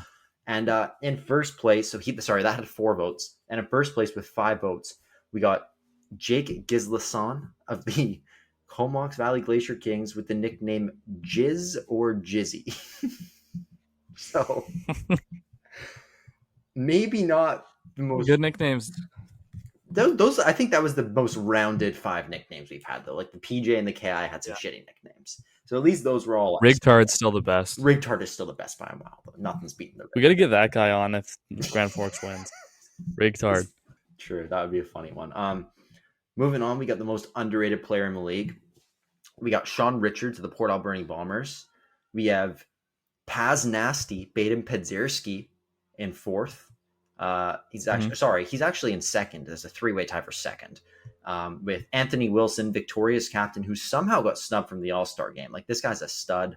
Don't know how he didn't make the All-Star game. But he gets 3rd for most underrated. Also tied Bryce Burnett, who was unbelievable in the playoffs for Kerry Park. Like, the guy's a stud. And he didn't have like as good of a regular season as like some of he was still at a great regular season, but not as good as of a regular season as like some of the big boys on Kerry Park. But he was probably their best player in the playoffs. And the winner of it, Elijah Kim, who actually started this year on the Nelson Leafs, then went to Saanich and had 34 points in 23 games, went to Victoria, 6 points in 6 games, and 7 points in 6 games in the playoffs. So I think that's looks like a pretty fair choice for the most underrated player in the league. I'm not super surprised by that selection. It seems reasonable. Like, I remember looking at the guy's numbers when he first got to the league and being like, who the fuck is this kid? Like, he is absolutely lighting it up. Saanich. Predators. All right, this one's a fun one. Joe, the cockiest team in the VIJHL. You got any guesses for this one? I wonder who that is. I wonder. Probably the best team. Probably the best team, but probably also the team that when they got eliminated, we got several DMs of people being like, I hate them. They're so cocky. Thank God that they lost. Okay. So there's only 2 teams worth even mention. Actually, 3. So in third, the Victoria Cougars got 8 votes for cockiest team. In second, the Port Alberni Bombers got 12 votes for the cockiest team. In first, with about 50% of the vote, 39 votes, by far the most we've seen, the Kerry Park Islanders. And I'm not surprised by that. But yeah. And then switching it back to the most overrated player. We just did underrated. I'm starting to see a trend with most overrated player, and it's kind of just the best player in the league gets it. Yeah. Anyways, in third, Brody Lindahl with 4 votes, aka the Lind Show. This guy's a stud. He's putting up like, I think he's Australian, by the way, and I think in the Australian Hockey League he had like 40 points in 30 games last year. There's former NHL first round picks playing. The Australian League is no joke. And this guy was lighting it up. So I think this guy's probably a pretty damn good player. Haven't played him myself, I don't think. But in second, Liam Smith. Pretty sure he won Rookie of the Year. So I don't really think that he's that. The overrated one has been we're not going to do it next year. It hasn't worked out. And winner by a landslide. Also the guy who won league MVP and had 100 fucking points. Give me a break. Carson Brown. University of Jamestown commit. He's sick. How is this kid overrated? Like, you guys and your overrated picks are brutal. Brutal. And then what else we got? There's some that I just like. I'm not gonna do annoying coaches, best GMs, or best coaches because the votes were just not enough. No, like everyone. It's like everyone just voted for their coach or something. Like they're all over the place. They're just all really spread out. Yeah, but we can do what team is the best atmosphere / fan base. So this isn't about facilities. Yeah. This is about your barn, your fans, the atmosphere. And this one, it's a fucking landslide. It's a landslide, dude. I'm not even gonna say. Actually, okay, fine. I might as well say. No other team got more than 4 votes. The Comox Valley Glacier. No, sorry. Other than these 2, the Comox Valley Glacier Kings had 7. They came in second. Candy and Charlie both said that they have great atmospheres. They get lots of fans. Fair enough, right? 7 votes in second. The Campbell River Storm had 58 votes. That's about 60% of the entire poll voted for them. So obviously a no-brainer. They win that one by a landslide. Yeah. And then sliding over, sorry guys, again, there's a few that we aren't going to do. So if there was some you're hoping to hear, shoot us a message if you were hoping to hear them or something. I will tell you. We might even do them in the post, but we're not going to bother talking about ones in the pod. We're not going to do worst facilities or worst barn. No need to. I don't know. There's just no need to. And the votes are all over the place as well. That more spread out than you would expect. So we're just going to leave that one because there's not really major majorities for those. As for the best facilities, in third place, the West Shore Wolves with 7 votes. In second, the Port Alberni Bombers with 20 votes. And in first, the Nanaimo Buccaneers with 21 votes for facilities. So Nanaimo? Yeah, Nanaimo. I played an exhibition game in their rink when I was 16, and I remember it being pretty sweet. Why are we in Nanaimo for? We did a preseason road trip on the island. We played Comox, Nanaimo, and we played Comox, Nanaimo, and fuck, It's kind of what did we cool. play? I actually forget the other team we played. I'm usually pretty good with that. Weird. I still can't think of it. God, that's like it is. That's annoying me, dude. For cockiest team, somebody wrote Aldergrove Kodiaks. What the fuck? Okay, moving on to some of the ones people really want to know. We're gonna start this one off because I already got the numbers written down. We're gonna start this one off with the best goalie in the league, Joey. And this one was pretty spread out. In 5th place, we got Jesse Pye. In 4th place, we got Josh Nuttall. 3rd place, we got Tanner Farrell. 2nd place, we got Dryden DeMello. And in 1st place, we got Ryder Lally, who I believe was playing Junior A at the start of the year and kind of came to the VI towards the end of the year. But his numbers speak for themselves. I think he had about a .925 save percentage since he came to the VI, and so pretty good. Yeah, great numbers. So seemed pretty well deserved. It's understandable. I mean, he wasn't even in the league for that long this year, and he ended up winning it. So, next up, we'll move over to the top 5 shutdown defensemen, and a name we already recently mentioned ended up winning, but we'll start a bit lower. So this is for shutdown defenseman, by the way. In a 3-way tie for 3rd, we got Zach Green, Matson Waring, and Bodie Pearson. In 2nd, we got Aiden Bevan. And in 1st place, we just talked about him in his fight. We got Cohen Loney, 6'5" monster on the back end. So seems pretty well deserved. Obviously, people have been recognizing how good this guy is in his own end. So you like to see that. Moving on, we're going to go to the best defenseman in the league. And in 5th place, we got a tie with Ben Bertrand and Joe Maranzino. Maranzino was one of Peninsula's best players this year. I think he was actually our preseason pick for Defenseman of the Year. So good to see he was close. He was in the mix. And 3rd, we got Luke Ridgway, a.k.a. the Painter, with 10 votes. In 2nd, we have Eric Stinson, who started the year in Coastal. I said was an absolute standout at the PJ All-Star game before he went back over to Kerry Park. So he's in 2nd there with what did I say? Sorry. 12 votes. And in 1st place, the guy who won Defenseman of the Year, played plenty of games in the BCHL. He looks like a stud. Max Carlson of the Kerry Park Islanders. So really not surprised by that one whatsoever. It adds up. Moving on to best hands, the three guys who ended up getting enough votes to count for this one all played for the same team. Joe, can you guess what team that is? Kerry Park. Yes, sir. So in a tie for 2nd place, we got Brody Lindahl, aka the Lind Show, tied with Carson Brown, the league MVP, with 8 votes. And in 1st place, we have listed as one of the most underrated players, Bryce Burnett of the Kerry Park Islanders, who I was saying just went off in playoffs. Right. Now for, I think, the one that a lot of people want to know. Very excited for this one. But it ended up being a landslide of a victory, and I'm not surprised based on the videos I've seen of this guy. Also chips in offensively.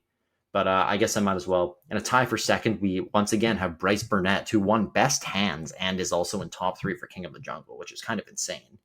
And another guy who was mentioned as one of the most underrated players in the league, Anthony Wilson, I think Victoria's captain, 6 votes for him.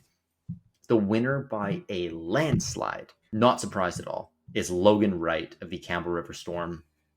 This guy's been chucking them all year. He's had some unreal fights. I couldn't be less surprised. And I know he's been really excited for the VI polls, so hopefully he's happy to see he came out on top as the VI King of the Jungle. Maybe we should put a poll out to see between. Well, I guess it wouldn't really work because we don't have enough VI followers, but to see who's the king of the jungle between the VI, PJ, and KI. Those two? Who's the biggest king of the jungle? Oh, of the 3 leagues, I feel like it's right. I feel like they wouldn't be able to determine between the two. But dude, can you imagine like Alex Edwards in a fight with Logan Wright? I would fucking pay to see that, dude. Yeah, I would. Maybe that's the difference with Grand Forks is they're mean too. Yeah, true, dude. And then one more kind of a fun one before we get to the one everyone wants the most, probably the league MVP. Before that, we're going to go with who is the biggest rat in the VIJHL. And by rat, we mean pest. We mean the Marchand. We mean the guy you love to have on your team, but you hate to play against. And yeah. So for this one, quite a few guys got a decent amount of votes. Well, the top two at least. It was very close. But in fourth place, we got Liam Smith of the Port Alberni Bombers. In third place, Bryce Burnett. He's been mentioned in a ton of different categories here. So props to him for being such a rounded player. This guy's all over the place in these polls. He's a dick. He's fucking nice. He's nice throw hands. Yeah, dude. In second, we got Anthony Wilson. A guy who's came up a lot in these polls. I think he was on Nicest Guy as well. And now he's maybe there's a common denominator with who voted. It very well could be, dude. Very well could be. I mean, I'll read out the team votes at the end here, but Anthony Wilson comes second with 13 votes, and in first place, another guy who's came up. We got Marcus Dumas with 14 votes. So there's the majority of the polls. We'll finish off with league MVP, and I mean this guy won by a good amount. But in fifth place, tie for fifth actually, we got Eric Stinson and Brody Lindahl, both of Kerry Park. In a tie for second place, we got Kelton Shind, who I believe won most inspirational. Guy had some great numbers. Tied with Joby Pearson, also of Kerry Park. So we got in the top five, we got 4 of the 5 guys are from Kerry Park. But if you look at the stats, it's fair enough, I guess. And in first place, Carson Brown, league MVP, 100-point season. Nobody is surprised by that at all. No, I don't think so. There you have it for the VI polls. We will get a post out for these as well. If there were some categories that you remember being on there that we didn't mention that you want to know, there weren't many. We skipped 3 or 4, and they didn't matter. Just let us know, and we'll give you the results. But the main ones, I mean, I think for the most part, a lot of these were kind of what I expected. Like I said, though, we only got we didn't get a great amount of responses from every single team. Like a Peninsula, they won the league. We only had 1 vote from them. I didn't see many Peninsula players coming up on the polls, so that that's probably a reason why. Probably impacted, yeah. But for the most represented teams, we had 15 responses from Victoria, 13 from Kerry Park, 10 from West Shore, 10 from Nanaimo, 6 from Lake Cowichan, 5 from Campbell River, 5 from Port Alberni, 4 from Saanich, 4 from Comox, 2 from Oceanside, and 1 from Peninsula. So that could also go into explaining a lot of the results. Would love to get more representation next year, but regardless, we hope you all enjoyed. We did our best with it, and congrats to all the winners of the good categories. And if you want a category that you might not have wanted to win, it's no biggie. It's just for fun. Doesn't mean nothing. It's just a fun little player. People talk about it for a few weeks and then it's on. We're just doing it for fun. So don't worry about that. And so we hope you all enjoyed. But that's gonna wrap it up for this episode. Hope you all enjoyed. Hope you all please do not forget about the giveaways we did. Whether you want to try and get tickets to the TELUS Cup or to the Mowat Cup, get in there. Enter the giveaways, see if you can win some tickets. And if you don't win tickets, go check them out. They're both going to be amazing events. Unreal hockey. Don't miss out on these guys. We hope you all been enjoying so far. A bit of a different episode today, but we hope it all went. Oh my God, I'm just not on my game with my wording today. Whatever. Hope you all enjoyed this episode. Up, dude. It's early. Yeah, true. Please be sure to download the pod, listen to some other episodes, download it everywhere you can. That's the best way to support us. Please just, give us some extra downloads, give us some love. Follow us on all our social media, subscribe to the YouTube, check out the YouTube, rate us 5 stars on Apple, Spotify, Amazon, whatever else you can find our podcast on. It should be everywhere. Rate it. And just please continue to keep supporting us. Obviously, we got a couple more weeks of junior content to mention. Junior's pretty much wrapped up. I guess we'll probably move into covering a little bit more dub, a little bit more BCHL. We'll have to switch up the content a bit. NHL as well, of course. So thank you all for listening. Also, thank you a ton to Mac Fletcher. Great interview. Hope you all enjoyed that. And congrats to Peninsula on winning the VI. Excited to see what happens in the KI and the Mowat Cup. Thank you, Joe. Did I miss anything, or are we good? I think you're good, buddy. I think it's time to go. Alrighty. Thank you. Have a good one.